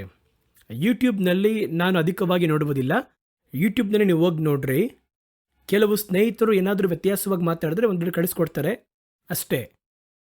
ಅದರಲ್ಲಿ ನೀವು ಒಳಗೋಗಿ ನೋಡ್ರಿ, ಕೊರತೆ ಹೇಳಿ ಒಬ್ಬ ಸೇವಕನ ಕುರಿತಾಗಿ, ಸೇವೆಗಳ ಕುರಿತಾಗಿ ಕೊರತೆ ಹೇಳಿ, ಕೊರತೆ ಇರುತ್ತೆ ಇಲ್ಲ ಅಂತಲ್ಲ, ಆದರೆ ಪ್ರತಿದಿನ ಅದನ್ನೇ ಹೇಳಬೇಕಾದ್ರೆ ಆ ಒಂದು ಕಾರ್ಯಕ್ರಮವನ್ನು ನೋಡುವವರ ಒಂದು ಗುಂಪು ಅಧಿಕ. ಒಬ್ರು ಹೇಳ್ತಾರೆ, ನಾನು ವಾಕ್ಯ ಮಾತಾಡಿದೆ, 400 ವ್ಯೂಸು ಸಿಗಲಿಲ್ಲ, ಆದರೆ ನಾನು ಆ ಸೇವಕನು ಹಿಂಗೆ ಮಾಡ್ತಾರೆ, ಹೆಂಗೆ ಮಾತಾಡ್ತಾರೆ ಅಂತ ಮಾತಾಡಿದೆ ನೋಡಿ, 40,000ಕ್ಕಿಂತ ಅಧಿಕವಾಗಿ ಒಂದೊಂದು ಕಾರ್ಯಕ್ರಮ ಹೋಗ್ತಿದೆ ಅಂತ ಹೇಳ್ತಾ ಇದ್ದಾರೆ. ಬರಲಿ, ಹಾಗಾದರೆ 40,000 ಮಂದಿ ಯಾರೇನು ಮಾಡ್ತಾರೆ ಅನ್ನೋದನ್ನು ನೋಡುವುದನ್ನು ಗಮನವಾಗಿದ್ದಾರೆ. ಹಾಗಾಗಿ ಇದರ ಮೂಲಕವಾಗಿ ಒಬ್ಬ ಸೇವಕನು ಮನೆ ತಿರುತ್ತಾರೆ ಅಂತ ಕೇಳಿದ್ರೆ ಇಲ್ಲ. ಆ ಸೇವಕನ ಸೇವೆಯನ್ನು ಫಾಲೋ ಮಾಡುವವರು ಮಾರ್ಪಡ್ತಾರೆ ಅಂದರೆ ಇಲ್ಲ. ಅಲ್ಲಿ ಹೋಗುವವರು ಹೋಗ್ತಾನೇ ಇದ್ದಾರೆ. ಸಮೀಪದಲ್ಲಿ ನಾನು ನೋಡಿದಂತಹ ಒಂದು ಕಾರ್ಯ ನಿಜವಾಗಿಯೂ ತಪ್ಪಾದ ಸೇವೆಯೇ. ಅಮೆರಿಕಾದಲ್ಲಿ ಇಂಥವರೇ ಬಂದು ಪ್ರೆಸಿಡೆಂಟಾಗಿ ಬರ್ತಾರೆ ಎಂಬುದಾಗಿ ಹೇಳಿ ಡೊನಾಲ್ಡ್ ಟ್ರಂಪ್ ಬಗ್ಗೆ ಮಾತಾಡಿದ್ರು. ಅದಕ್ಕೆ ಪ್ರವಾದನೆ ನುಡಿದರು. ಪ್ರವಾದನೆ ನುಡಿದು ನಾನು ಓದೆ, ನೋಡಿದೆ, ತುತ್ತೂರಿ ಊದಲ್ಪಡ್ತಾ ಇದೆ, ದೇವರು ಒಂದು ದೊಡ್ಡ ಒಂದು ಒಡಂಬಡಿಕೆ ತೆಗೆದುಕೊಂಡು ಬರ್ತಾ ಇದ್ದಾರೆ, ಅದರಲ್ಲಿ ಟ್ರಂಪ್ ಹೆಸರು ಬರೆಯಲ್ಪಟ್ಟಿತ್ತು, ಪರಲೋಕದಲ್ಲಿ ಓದಿದ್ದಾರೆ, ಡಿಕ್ಲೇರ್ ಮಾಡಿದ್ದಾರೆ ಅವರೇ ಎಂಬುದಾಗೆಲ್ಲ ಹೇಳಿದರು. ಬರಲಿಲ್ಲ. ಎಲ್ಲ ಮಾಧ್ಯಮಗಳಲ್ಲಿಯೂ ಇವರು ಸುಳ್ಳು ಪ್ರವಾದಿ ಎಂಬುದಾಗಿ ಎಲ್ಲರೂ ಫೋಟೋ ಹಾಕಿ ಮಾತಾಡಿದ್ರು. ಇವರು ಹೇಳಿದ್ದು ನಡೀಲಿಲ್ಲ ಎಂಬುದಾಗಿ ಹೇಳಿದರು. ನಾನೊಂದು ಪ್ರಶ್ನೆ ಕೇಳ್ತೀನಿ, ಅವರ ಸೇವೆ ನಿಂತೋಯ್ತಾ? ಅವರನ್ನು ಯಾರು ಫಾಲೋ ಮಾಡಲಿಲ್ವಾ? ಅವರ ಸಭೆಯನ್ನು ಮುಚ್ಕೊಂಡು ಹೋಗ್ಬಿಟ್ರಾ? ಇಲ್ಲ, ಅದು ವಾಡಿಕೆಯಂತೆ ನಡೀತಾನೆ ಇದೆ. ಇನ್ನೂ ಹೇಳಬೇಕಂದ್ರೆ ವಾಡಿಕೆಗಿಂತ ಇನ್ನೂ ಬೆಳೆದಿದೆಯಲ್ಲ. ಹಾಗಾದರೆ ನೀವು ಎಷ್ಟೇ ಹೇಳಿದರೂ ಕೂಡ ಆ ಸೇವಕನು ಮಾರ್ಪಡುವುದಿಲ್ಲ. ಅವರ ಕುರುಡಾಗಿರುವ ನಂಬಿಕೆಯಿಂದ ಹಿಂಬಾಲಿಸ್ತಾರಲ್ಲ, ಅವರು ಮಾರ್ಪಡಲ್ಲ. ಆದರೆ ನೀವು ಮಾಡುವಂತಹ ಈ ಕಾರ್ಯಗಳಿಂದ ಉಂಟಾದಂತಹ ಒಂದೇ ಒಂದು ಪರಿಣಾಮ, ಈ ಜನಗಳಿದ್ದಾರೆ ನೋಡಿ, ಅವರಿಗೆ ಈ ರೀತಿಯಾಗಿ ಹಿಂದೆ ಮಾತಾಡುವಂಥದ್ದು. ಹಳ್ಳಿಗಳಲ್ಲಿ ಜಾಸ್ತಿ ಮಾತಾಡ್ತಾರೆ. ಒಬ್ಬ ವ್ಯಕ್ತಿ ಮುಂದೆ ಹೋಗ್ತಿರ್ಬೇಕಾದ್ರೆ ಹಿಂದೆ ಮಾತಾಡ್ತಾರೆ ನೋಡಿ, ಗಾಸಿಪ್ಸ್. ಅದರ ಹಿಂದೆ ಜನಗಳು ಇವತ್ತು ಹೋಗ್ತಾ ಇದ್ದಾರೆ. ಇದು ಯಾರನ್ನ ಮನ ತಿರುಗುವಂತೆ ಮಾಡುವ ಕಾರ್ಯವಾಗಿ ಕಾಣಿಸ್ತಾ ಇಲ್ಲ. ಪೌಲ ಹೇಳುವಂಥದ್ದು ತಿದ್ದುವುದಕ್ಕಿರುವ ಉದ್ದೇಶ, ಈಗಿರುವಂತಹ ವ್ಯೂಸ್ನ ಅಧಿಕ ಮಾಡುವುದಕ್ಕಿರುವ ಉದ್ದೇಶ. ಏನಾದರೂ ಚೆನ್ನಾಗಿ ಬಂದು ಅರ್ಥ ಮಾಡ್ಕೋಬೇಕು. ಅಲ್ಲಿ ಬಂದು ಕೊರತೆ ಇದೆ, ತಪ್ಪಾಗಿ ಉಪದೇಶ ಮಾಡ್ತಾರೆ ಅಂತ ಹೇಳ್ಬಾರ್ದು ಅಂತ ಹೇಳ್ತಾ ಇಲ್ಲ. ಆದರೆ ನೀವು ಅದನ್ನು ದಾಟಿ ಬೇರೆ ಏನು ಹೇಳುವುದಿಲ್ವಲ್ಲ. ಹಾಗಾಗಿ ನಮ್ಮನ್ನು ಹಿಂಬಾಲಿಸುವಂಥ ಅಥವಾ ನೋಡುವ ಈ ಗಾಸಿಪ್ ಮೇಲೆ ಆಸೆ ಇರುವವರು ಅವರೇನು ಮಾಡ್ತಾರಂದರೆ, ವಾಕ್ಯವನ್ನು ನೋಡುವುದನ್ನು ಮರೆತು ನೀವು ಕೈ ತೋರಿಸುವಂತಹ ಮನುಷ್ಯರನ್ನು ನೋಡೋದಕ್ಕೆ ಮುಂದಾಗ್ತಾರೆ. ಅವರು ಎಲ್ಲೋಗ್ತಾರೆ, ಎಲ್ಲಿ ಬರ್ತಾರೆ, ಏನು ಮಾಡ್ತಾ ಇದ್ದಾರೆ, ಇದನ್ನೇ ನೋಡ್ತಾ ಇದ್ದಾರೆ. ಹಾಗಾಗಿ ಇದು ಕೂಡ ವಾಕ್ಯದಿಂದ ಮನುಷ್ಯರನ್ನು ಬೇರ್ಪಡಿಸುವಂತಹ ತಂತ್ರ ಎನ್ನುವುದನ್ನು ಅರ್ಥ ಮಾಡಿಕೊಳ್ಳಬೇಕು. ಇದನ್ನು ಪ್ಲಾನ್ ಮಾಡಿ ಮಾಡ್ತಾರೆ ಅಂತ ಹೇಳ್ತಾ ಇಲ್ಲ, ತಮ್ಮನ್ನು ಅರಿಯದೆ ಮಾಡ್ತಾರೆ, ಸೈತನ ಅದನ್ನು ಉಪಯೋಗಿಸಿಕೊಳ್ಳುತ್ತಾನೆ. ಹಾಗಾಗಿ ಇವತ್ತು ಜನಗಳು ಸತ್ಯವೇದವನ್ನು ಹುಡುಕಿ ಓದುವಂಥ ಕಾಲಗಳು ಹೋಗಿ, ಸತ್ಯವೇದವನ್ನು ತಿಳಿದುಕೊಳ್ಳಬೇಕು ಎನ್ನುವಂತಹ ಕಾಲಗಳು ಹೋಗಿ, ಇವತ್ತು ಸಭೆಗಳನ್ನು, ಸೇವೆಗಳನ್ನು, ಸೇವಕರನ್ನು ಫಾಲೋ ಮಾಡಿ ಹಾಗೆ ಸಂಶೋಧನೆ ಮಾಡ್ತಾ ಇದ್ದಾರೆ. ಹಾಗಾಗಿ ಸತ್ಯವೇದ ಇದೆಯಲ್ಲ ಕೈಯಲ್ಲಿ, ಸೈತನಿಗೆ ಅದೇ ಬೇಕು.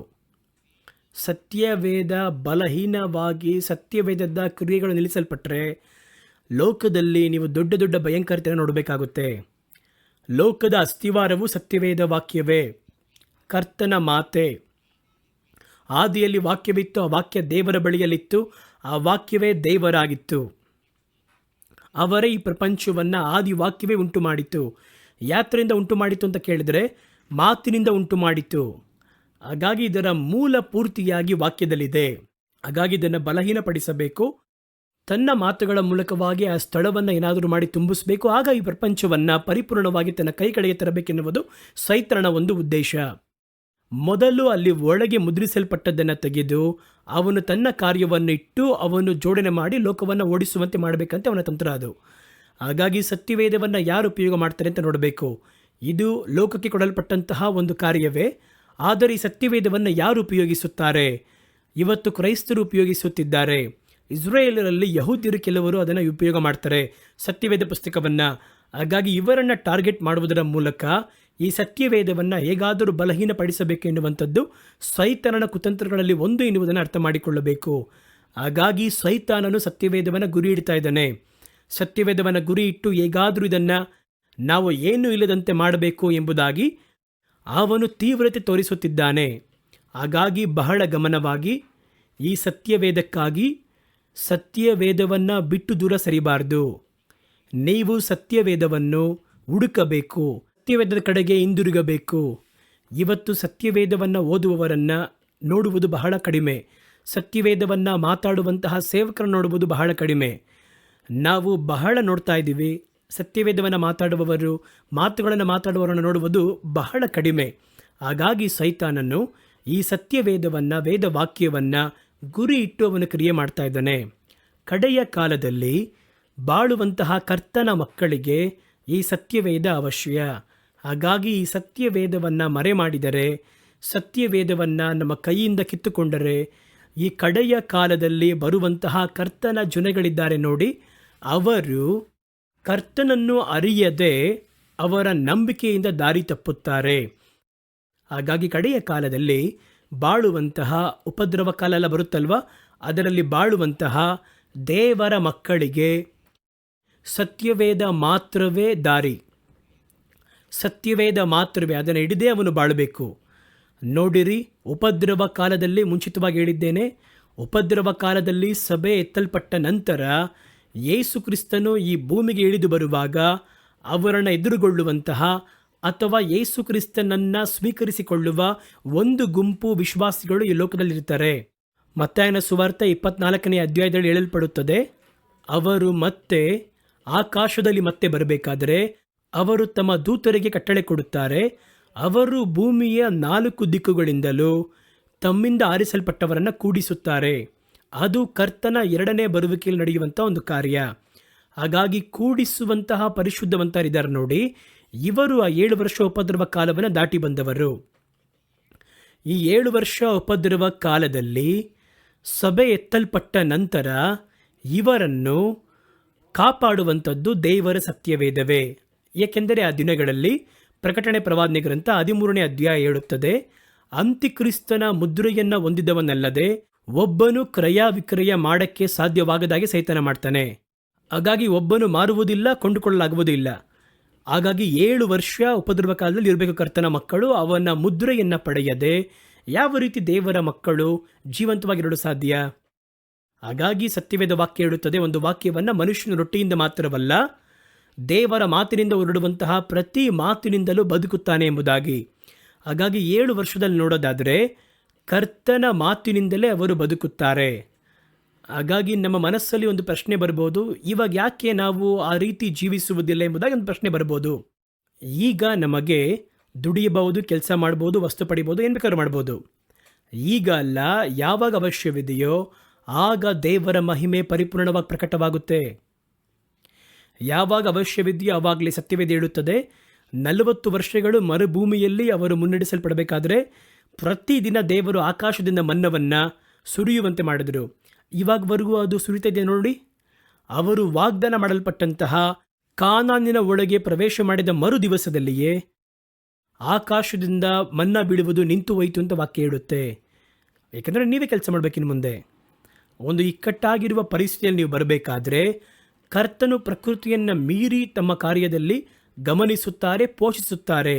ಈ ಉಪದ್ರವ ಕಾಲ ಬರಬೇಕಾದ್ರೆ ನೋಡಿ, ಆ ಸಮಯದಲ್ಲಿ ಬೇಳೆ ಅಕ್ಕಿ ಏನು ಪಡೆಯೋಕ್ಕಾಗಲ್ಲ, ಮುದ್ರೆ ಬೇಕು. ಆದರೆ ದೇವ ಜನಗಳು ಆರಿಸಲ್ಪಟ್ಟವರು ಬದುಕಬೇಕು. ಹಾಗಾಗಿ ಏನು ಮಾಡಬೇಕು, ಏನು ಮಾಡುವುದು ಅಂತ ಕೇಳಿದ್ರೆ, ಅವರು ದೇವರ ಬಾಯಿಂದ ಹೊರಡುವಂತಹ ಪ್ರತಿ ಮಾತಿನಿಂದಲೂ ತಮ್ಮನ್ನು ಬದುಕಿಕೊಳ್ಳುವಂತೆ ಮಾಡ್ತಾರೆ. ಅದು ಯಾವ ರೀತಿ ನಡೆಯುತ್ತೆ ಗೊತ್ತಿಲ್ಲ, ಆದರೆ ಕರ್ತನು ತಮ್ಮ ಮಾತಿನಿಂದ ಅವರನ್ನು ಬದುಕಿಸುತ್ತಾರೆ. ಹಾಗಾಗಿ ವಾಕ್ಯ ಬೇಕಲ್ಲವೇ? ಆದ್ದರಿಂದ ಏನು ಮಾಡ್ತಾರೆ ಅಂದರೆ, ಆ ವಾಕ್ಯವನ್ನು ಜನಗಳ ನಡುವೆಯಿಂದ, ಪ್ರಪಂಚದಿಂದ ತೆಗೆದು ಬಿಡಬೇಕು. ಆ ರೀತಿ ಸೈತಾನನ ತಂತ್ರವಾಗಿದೆ. ಈ ವಾಕ್ಯವನ್ನಿಟ್ಟೇ ಅವರು ಬದುಕ್ತಾರಲ್ವಾ. ಮತ್ತೊಂದು ಕಾರ್ಯ ಹೇಳುತ್ತದೆ, ಆ ಕಡೆಯ ದಿನಗಳಲ್ಲಿ ಆಕಾಶದಲ್ಲಿ ಒಂದು ದೊಡ್ಡ ಯುದ್ಧ ಬರಲಿದೆ. ಪ್ರಕಟಣೆ ಪ್ರವಾದನೆ ಗ್ರಂಥ 12ನೇ ಅಧ್ಯಾಯವನ್ನು ತೆಗೆದು ಓದಿ ನೋಡಿರಿ. ಆಕಾಶದಲ್ಲಿ ದೊಡ್ಡ ಯುದ್ಧ. ಆಕಾಶ ಮಂಡಲದ ದುರಾತ್ಮ ಸೈನಿಗಳು ಎಂಬುದಾಗಿ ಹೇಳಲ್ಪಡುವಂತಹ ಆಕಾಶದಲ್ಲಿರುವ ದುರಾತ್ಮಗಳು ಪರಿಪೂರ್ಣವಾಗಿ ಕೆಳಗೆ ತಳ್ಳಲ್ಪಡುತ್ತದೆ. ಎಲ್ಲವೂ ಯುದ್ಧ. ಆ ಯುದ್ಧವನ್ನು ಯಾರು ನಡೆಸುತ್ತಾರೆ ಎಂಬುದಾಗಿ ನೋಡುವುದಾದರೆ, ತಮ್ಮ ಪ್ರಾಣದ ಮೇಲಣ ಪ್ರೀತಿಯನ್ನು ತೊರೆದು ಮರಣಕ್ಕೆ ಹಿಂದಗೆಯದೆ ದೇವರ ವಾಕ್ಯದಿಂದ ಅವನನ್ನು ಜಯಿಸಿದವರು. ಹಾಗಾಗಿ ಪ್ರಾಣವನ್ನು ಪ್ರೀತಿಸದೇ ಇರುವವರು, ಮರಣಕ್ಕೆ ಒಳಪಟ್ಟವರು ಯಾರು ಅಂದರೆ ಮನುಷ್ಯರು ಮಾತ್ರ. ಅಲ್ಲಿ ದೇವದೂತರು ಯುದ್ಧ ಮಾಡುವ ಹಾಗೆ ಕಾಣಲ್ಪಟ್ಟರೂ ಕೂಡ ಆ ಯುದ್ಧವನ್ನು ನಡೆಸಿದವರು ಕರ್ತನ ಮಕ್ಕಳು, ಮನುಷ್ಯರು. ಹಾಗಾಗಿ ಇವರ ಮೂಲಕವೇ ಈ ಮಾತುಗಳು ಕಳುಹಿಸಲ್ಪಟ್ಟು ದೇವದೂತರು ಅಲ್ಲಿ ಯುದ್ಧ ಮಾಡುತ್ತಾರೆ. ಅದರ ಬಗ್ಗೆ ಮತ್ತೊಮ್ಮೆ ನಾವು ವಿವರವಾಗಿ ಹೇಳುತ್ತೇನೆ, ಕಡೆಯ ಕಾಲದ ಯುದ್ಧಗಳ ಕುರಿತು. ಹಾಗಾಗಿ ಈ ಒಂದು ವಾಕ್ಯದಿಂದ ಅವನನ್ನು ಜಯಿಸಿದರು. ನೀವು ಓದ್ ನೋಡಿ, ಅಲ್ಲಿ ಯಜ್ಞದ ಕುರಿಯಾದ ರಕ್ತದ ಬಲದಿಂದಲೂ ಸಾಕ್ಷಿಯ ವಾಕ್ಯದಿಂದಲೂ ಅವನನ್ನು ಜಯಿಸಿದರು. ಹಾಗಾಗಿ ವಾಕ್ಯದ ಮುಖಾಂತರವಾಗಿ ಜಯಿಸುತ್ತಾರಲ್ವ ನಮ್ಮನ್ನು. ಅದು ಸೈತಾನನಿಗೆ ಗೊತ್ತಲ್ಲವೇ? ನೀವು ಇಟ್ಟುಕೊಂಡಿರುವಂಥ ಬೈಬಲ್, ಅದರಲ್ಲಿ ಬರೆಯಲ್ಪಟ್ಟಿರುವಂತಹ ಕಾರ್ಯ ಸೈತಾನಿಗೆ ಗೊತ್ತಿಲ್ವಾ? ಅವನಿಗೆ ಅದು ಗೊತ್ತು. ಹಾಗಾಗಿ ಏನು ಮಾಡ್ತಾನೆ ಅಂದರೆ, ಕಡೆಯ ಕಾಲದಲ್ಲಿ ನಾವು ಇಲ್ಲಿಯವರೆಗೂ ಆಕಾಶದಲ್ಲಿ ಬದುಕಿದಂತಹ ಕಾರ್ಯವನ್ನು ತಳ್ಳಲಿದ್ದಾರೆ. ನಮ್ಮನ್ನು ಕೆಳಗೆ ಬೀಳುವಂತೆ ಮಾಡುವುದಕ್ಕೆ ಜಯಿಸಲಿದ್ದಾರೆ. ಯಾವ್ದ್ರ ಮುಖಾಂತರವಾಗಿ ಜಯಿಸ್ತಾರೆ? ಯಜ್ಞದ ಕುರಿಯಾತನ ರಕ್ತ, ಎರಡನೇದಾಗಿ ತಮ್ಮ ವಾಕ್ಯದ ಬಲ. ಹಾಗಾಗಿ ಈ ವಾಕ್ಯವನ್ನು ನಾವು ಹೇಗಾದರೂ ಮಾಡಿ ತಡೆ ಹಿಡಿದ್ರೆ, ಕರ್ತನ ಮಕ್ಕಳ ಕೈಗಳಿಂದ ಅದನ್ನು ಅಪಹರಿಸಿಕೊಂಡರೆ, ಅವರ ಕೈಯಲ್ಲಿರುವಂತಹ ವೆಪನ್ನ ಪಡೆದುಕೊಳ್ಳುವುದಾದರೆ ಅವರ ಬಲ ಹೋಯ್ತಷ್ಟೇ. ಅವನ ಕೈಯಲ್ಲಿ ಗನ್ನಿದ್ರುತ್ತಾನೆ, ಅದನ್ನು ಚಾಚೆ ಹ್ಯಾಂಡ್ಸಪ್ ಅಂತ ಹೇಳ್ತಾನೆ. ನಮ್ಮ ಕೈಯಲ್ಲಿ ತಗೊಂಡ್ರೆ ಅದನ್ನು, ಅವನ ಕೈಯಿಂದ ಆಯುಧವನ್ನು ಹೇಗಾದರೂ ತೆಗೆದುಕೊಂಡ್ರೆ ಅಪಹರಿಸಿದರೆ. ಆದ್ದರಿಂದ ನೋಡೋದಾದರೆ 2 ಕಾರ್ಯಕ್ಕೂ ಕರ್ತನ ರಕ್ತವನ್ನು ಜನಗಳು ಉಪಯೋಗ ಮಾಡಬಾರದಾಗೆ ಅದನ್ನು ಸ್ವಲ್ಪ ಸ್ವಲ್ಪವಾಗಿ ಮನುಷ್ಯರ ಮನಸ್ಸಿನ ತೆಗೆಯುತ್ತಾನೆ. ಆ ರಕ್ತ ರಕ್ಷಣೆಯನ್ನು ತರುವಂಥದ್ದಾಗಿದೆ. ಒಂದು ಕಾಲದಲ್ಲಿ, ಉಜ್ಜೀವನ ಕಾಲದಲ್ಲೆಲ್ಲ ಅನುದಿನವೂ ರಕ್ಷಿಸಲ್ಪಟ್ಟರು. ಇವಾಗೆಲ್ಲ ನೋಡ್ರಿ, ಸುವಾರ್ತೆ ಸರಲ್ಪಡುವುದಿಲ್ಲ. ಕರ್ತನ ರಕ್ತದಿಂದ ಉಂಟಾದ ಆ ಒಂದು ಕಾರ್ಯಗಳು ಬಹಳ ಕಡಿಮೆಯಾಗಿದೆ ಇವಾಗೆಲ್ಲ. ಅದನ್ನು ಸ್ವಲ್ಪ ಸ್ವಲ್ಪವಾಗಿ ಮನುಷ್ಯರ ಹೃದಯದಿಂದ ತೆಗೆಯುತ್ತಾ ಇದ್ದಾನೆ. ಎರಡನೇದಾಗಿ ಸತ್ಯವೇದ ವಾಕ್ಯ. ಆ ಸತ್ಯವೇದ ವಾಕ್ಯದಲ್ಲಿ ಒಂದು ಕಲಹವನ್ನು ಉಂಟು ಮಾಡಿದ್ರೆ ಅಥವಾ ಮಿಕ್ಸಿಂಗ್ ತರುವುದಾದರೆ ಕತ್ತಿ ಥರ ಕಾಣುತ್ತದೆ. ಜಗಳ ಮಾಡುವಾಗ ಕಡಿದು ಎರಡಾಗಿ ಮಾರ್ಪಡುತ್ತದೆ. ಕತ್ತಿ ನಿಜವಾದ ಕತ್ತಿಯಾಗಿರಬೇಕಲ್ವಾ? ಈ ಕತ್ತಿಯಲ್ಲಿ ಕಲ್ಮಶದೆ ಅಂತ ಇಟ್ಕೊಳ್ಳಿ. ಕತ್ತಿ ಮಾಡುವುದಕ್ಕೋಸ್ಕರವಾಗಿ ಉಪಯೋಗಿಸಲ್ಪಡುವಂತಹ ಲೋಹದಲ್ಲಿ ಒಂದು ಕಲ್ಮಶ ಒಳಗಿಟ್ಟಿದ್ದಾರೆ, ಸಾಕ್ಷಿಯ ವಾಕ್ಯದಲ್ಲಿ. ಅದನ್ನಿಟ್ಟು ನೀವು ಹೆಂಗೆ ಯುದ್ಧ ಮಾಡೋಕ್ಕೆ ಸಾಧ್ಯ? ಅದು ಡಮ್ಮಿ ಕತ್ತಿ ಆಗ್ತಾನೆ ಇರುತ್ತೆ. ಸಿನಿಮಾದಲ್ಲಿ ಯುದ್ಧ ಮಾಡ್ತಾರಲ್ಲ, ಒಂದು ಡ್ರಾಮಾದಲ್ಲಿ ಒಂದು ಜಗಳ ಮಾಡ್ತಾರಲ್ಲ, ಆ ರೀತಿ ಇರುತ್ತಲ್ಲ. ಅದನ್ನಿಟ್ಟು ನನ್ನನ್ನು ಹೇಗೆ ತಳ್ಳಲು ಸಾಧ್ಯ ಎಂಬುದಾಗಿ ಸೈತಾನ ಅಂದುಕೊಂಡು ಸತ್ಯವೇದ ವಾಕ್ಯದಲ್ಲಿ ಒಂದು ಕಳಪೆ ಕಾರ್ಯವನ್ನು ತರುವುದಾದರೆ ಇದು ಯಾವ ರೀತಿ ಉಪಯೋಗವಾಗುತ್ತೆ? ಆದ್ದರಿಂದ ಸೈತಾನ ಈ ವಾಕ್ಯವನ್ನು ವಿರೋಧ ಮಾಡ್ತಾನೆ. ನಮಗೆ ಯಾಕೆ ಈ ವಾಕ್ಯ ಬೇಕು? ಯಾಕೆ ಈ ವಾಕ್ಯಕ್ಕೆ ನಾವು ಸಾಕ್ಷಿಯಾಗಿ ನಿಲ್ಲಬೇಕಾಗಿದೆ? ಸುಳ್ಳು ಉಪದೇಶಗಳನ್ನು ಸ್ವೀಕರಿಸಿಕೊಳ್ಳದ ಹಾಗೆ ನಮ್ಮ ಹೃದಯವನ್ನು ಯಾಕೆ ಕಾಪಾಡಿಕೊಳ್ಳಬೇಕಾಗಿದೆ ಅಂತ ಕೇಳಿದರೆ, ಈ ವಾಕ್ಯವೇ ನಿಮ್ಮನ್ನು ಈ ಕಡೆಯ ಕಾಲದಲ್ಲಿ ಜಯಿಸುವಂತೆ ಮಾಡುವಂಥದ್ದು. ಆ ವಾಕ್ಯದಲ್ಲಿ ಗೊಂದಲವೋ ಯಾವುದೋ ಒಂದು ಕಲ್ಮಶವೋ ಅಥವಾ ವಾಕ್ಯದಲ್ಲಿ ಮನಸ್ಸಿನಿಂದ ತೆಗೆದುಹಾಕಿದ್ರೆ ಇನ್ನೂ ಸೈತಾನನ ಕಾರ್ಯಕ್ಕೆ ಒಳಗಾಗಿಯೇ ಬದುಕಲು ಸಾಧ್ಯವಾಗುತ್ತದೆ. ಸೈತಾನನಿಗೆ ಸಪೋರ್ಟ್ ಮಾಡಬೇಕು, ಅವನನ್ನು ಪ್ರೈಸ್ ಮಾಡಬೇಕು, ಅವನಾಕುವ ಕಾನೂನುಗಳನ್ನು ಸ್ವೀಕರಿಸಿಕೊಳ್ಳಬೇಕು. ಆಗ ಮಾತ್ರ ನೀವು ಈ ಲೋಕದಲ್ಲಿ ಬದುಕಲು ಸಾಧ್ಯ ಅಂತ ಪರಿಸ್ಥಿತಿ ಇರ್ತಾನೆ. ಅದನ್ನು ಬಿಟ್ಟು ಸೈತಾನನನ್ನು ತುಳಿದು ಜಯಿಸಿ ನೀವು ಬದುಕಬೇಕೆಂದರೆ ಆರೋಗ್ಯವಾಗಿರುವಂತಹ ವಾಕ್ಯ ನಿಮ್ಮ ಕೈಯಲ್ಲಿರಬೇಕು. ವಾಕ್ಯದ ಆರೋಗ್ಯವೇ ಇವತ್ತು ಒಂದು ದೊಡ್ಡ ಪ್ರಶ್ನಾರ್ಥಕವಾಗಿದೆ.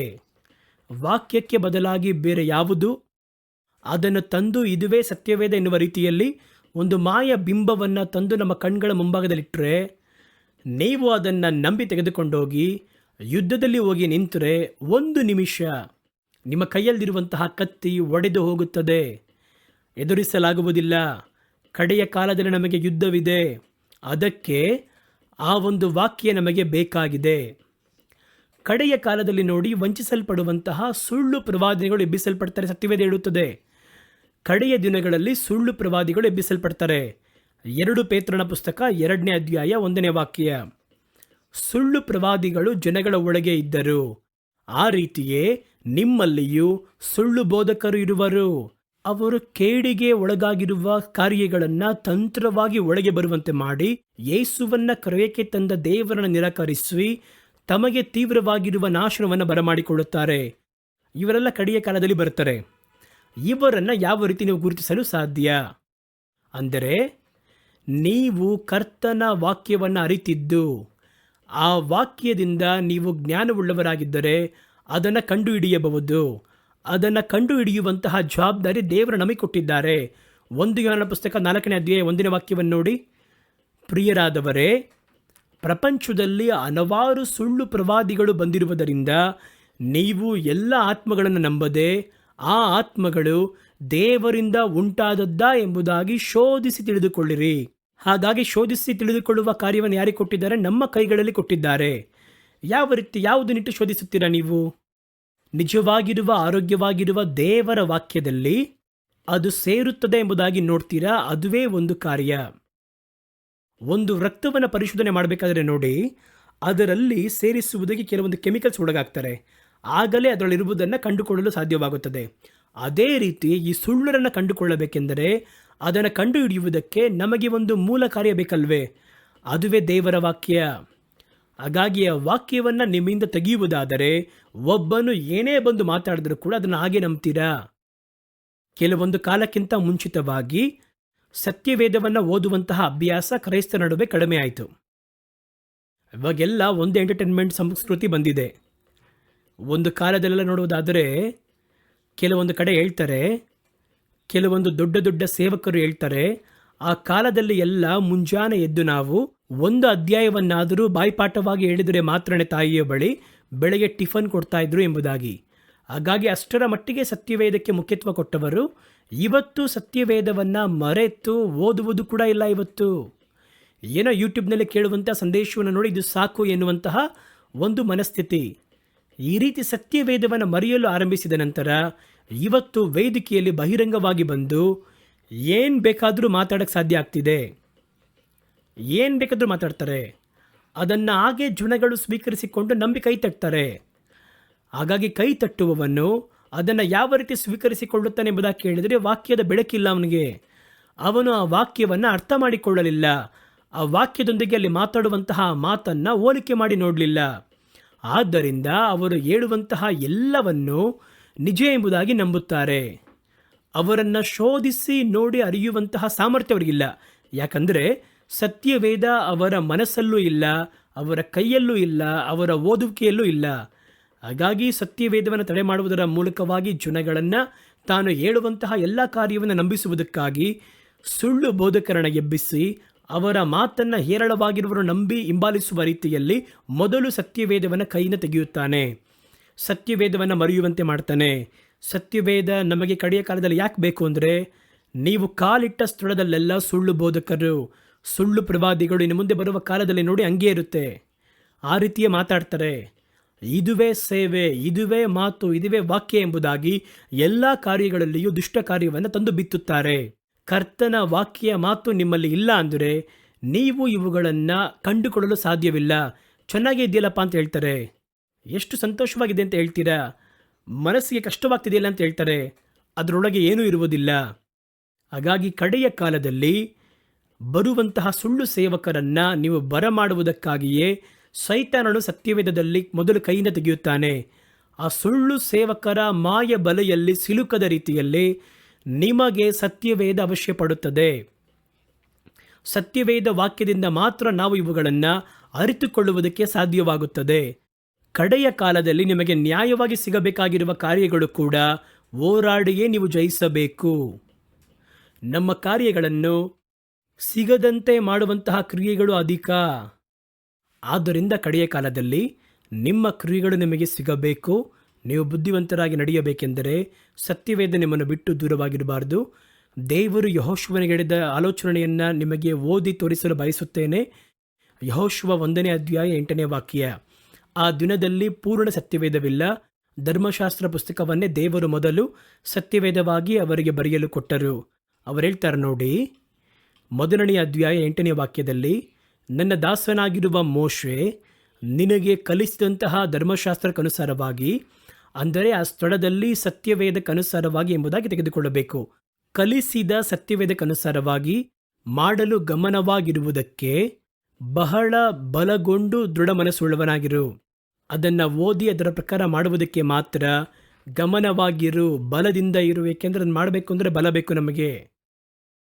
ನೀನು ಹೋಗುವ ಸ್ಥಳವೆಲ್ಲ ಬುದ್ಧಿವಂತನಾಗಿ ನಡ್ಕೊಳ್ಳುವುದಕ್ಕೆ ಅದನ್ನು ಬಿಟ್ಟು ಬಲಕ್ಕಾಗಲಿ ಎಡಕ್ಕಾಗಲಿ ದೂರ ಸರಿಯಬೇಡ.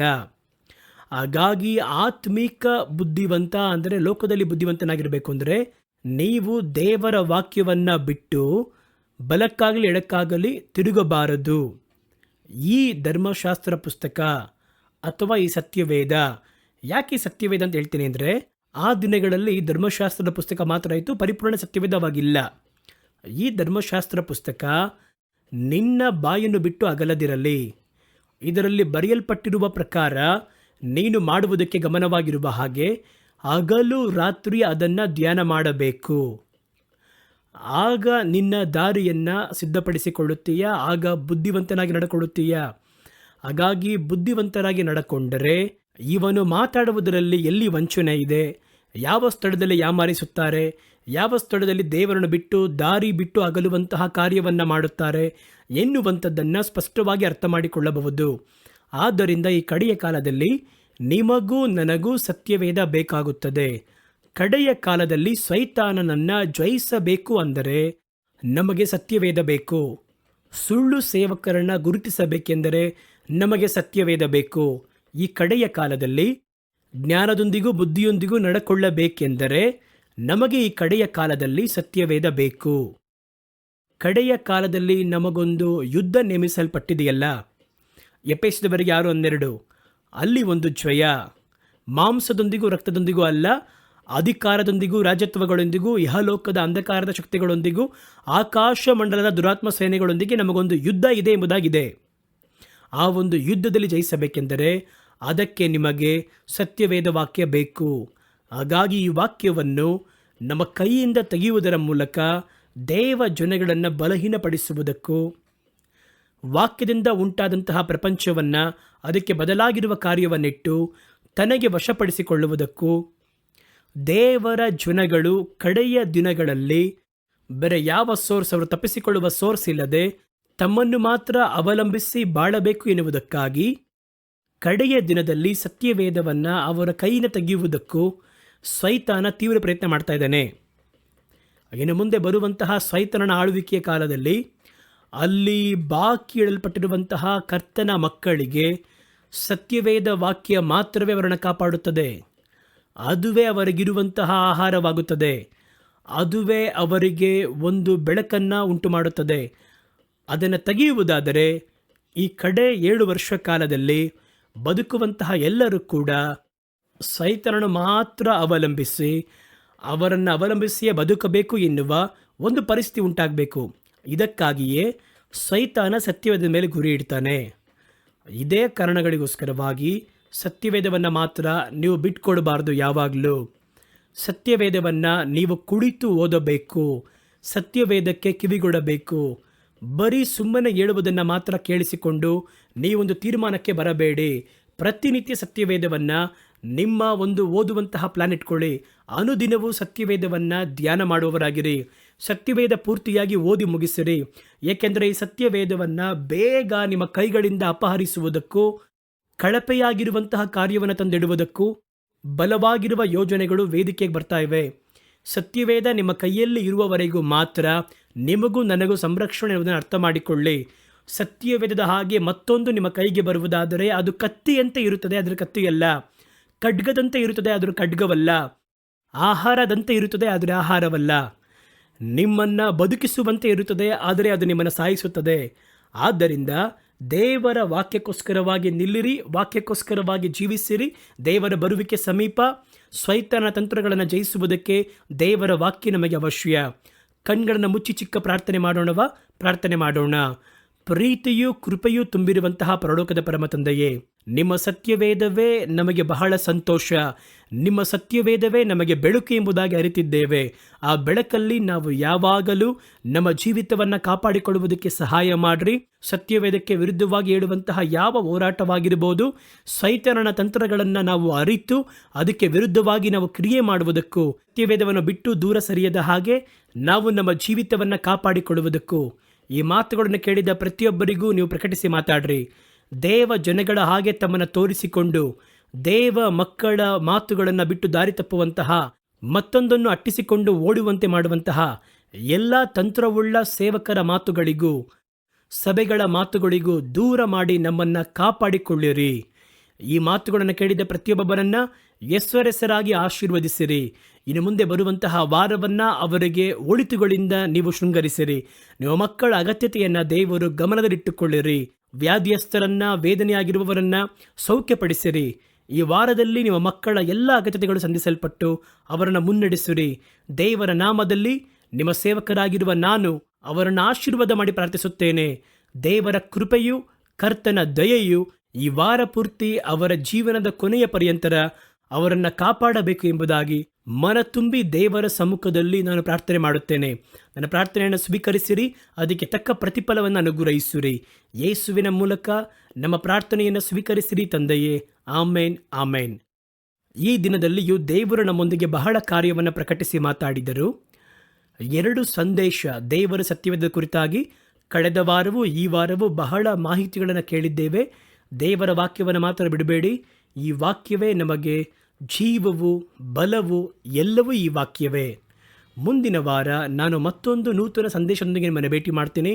ಅಲ್ಲಿಯವರೆಗೂ ದೇವರು ನಿಮ್ಮನ್ನು ಆಶೀರ್ವಾದ ಮಾಡಿ ಕಾಪಾಡಲಿ. ಆಮೇನ್.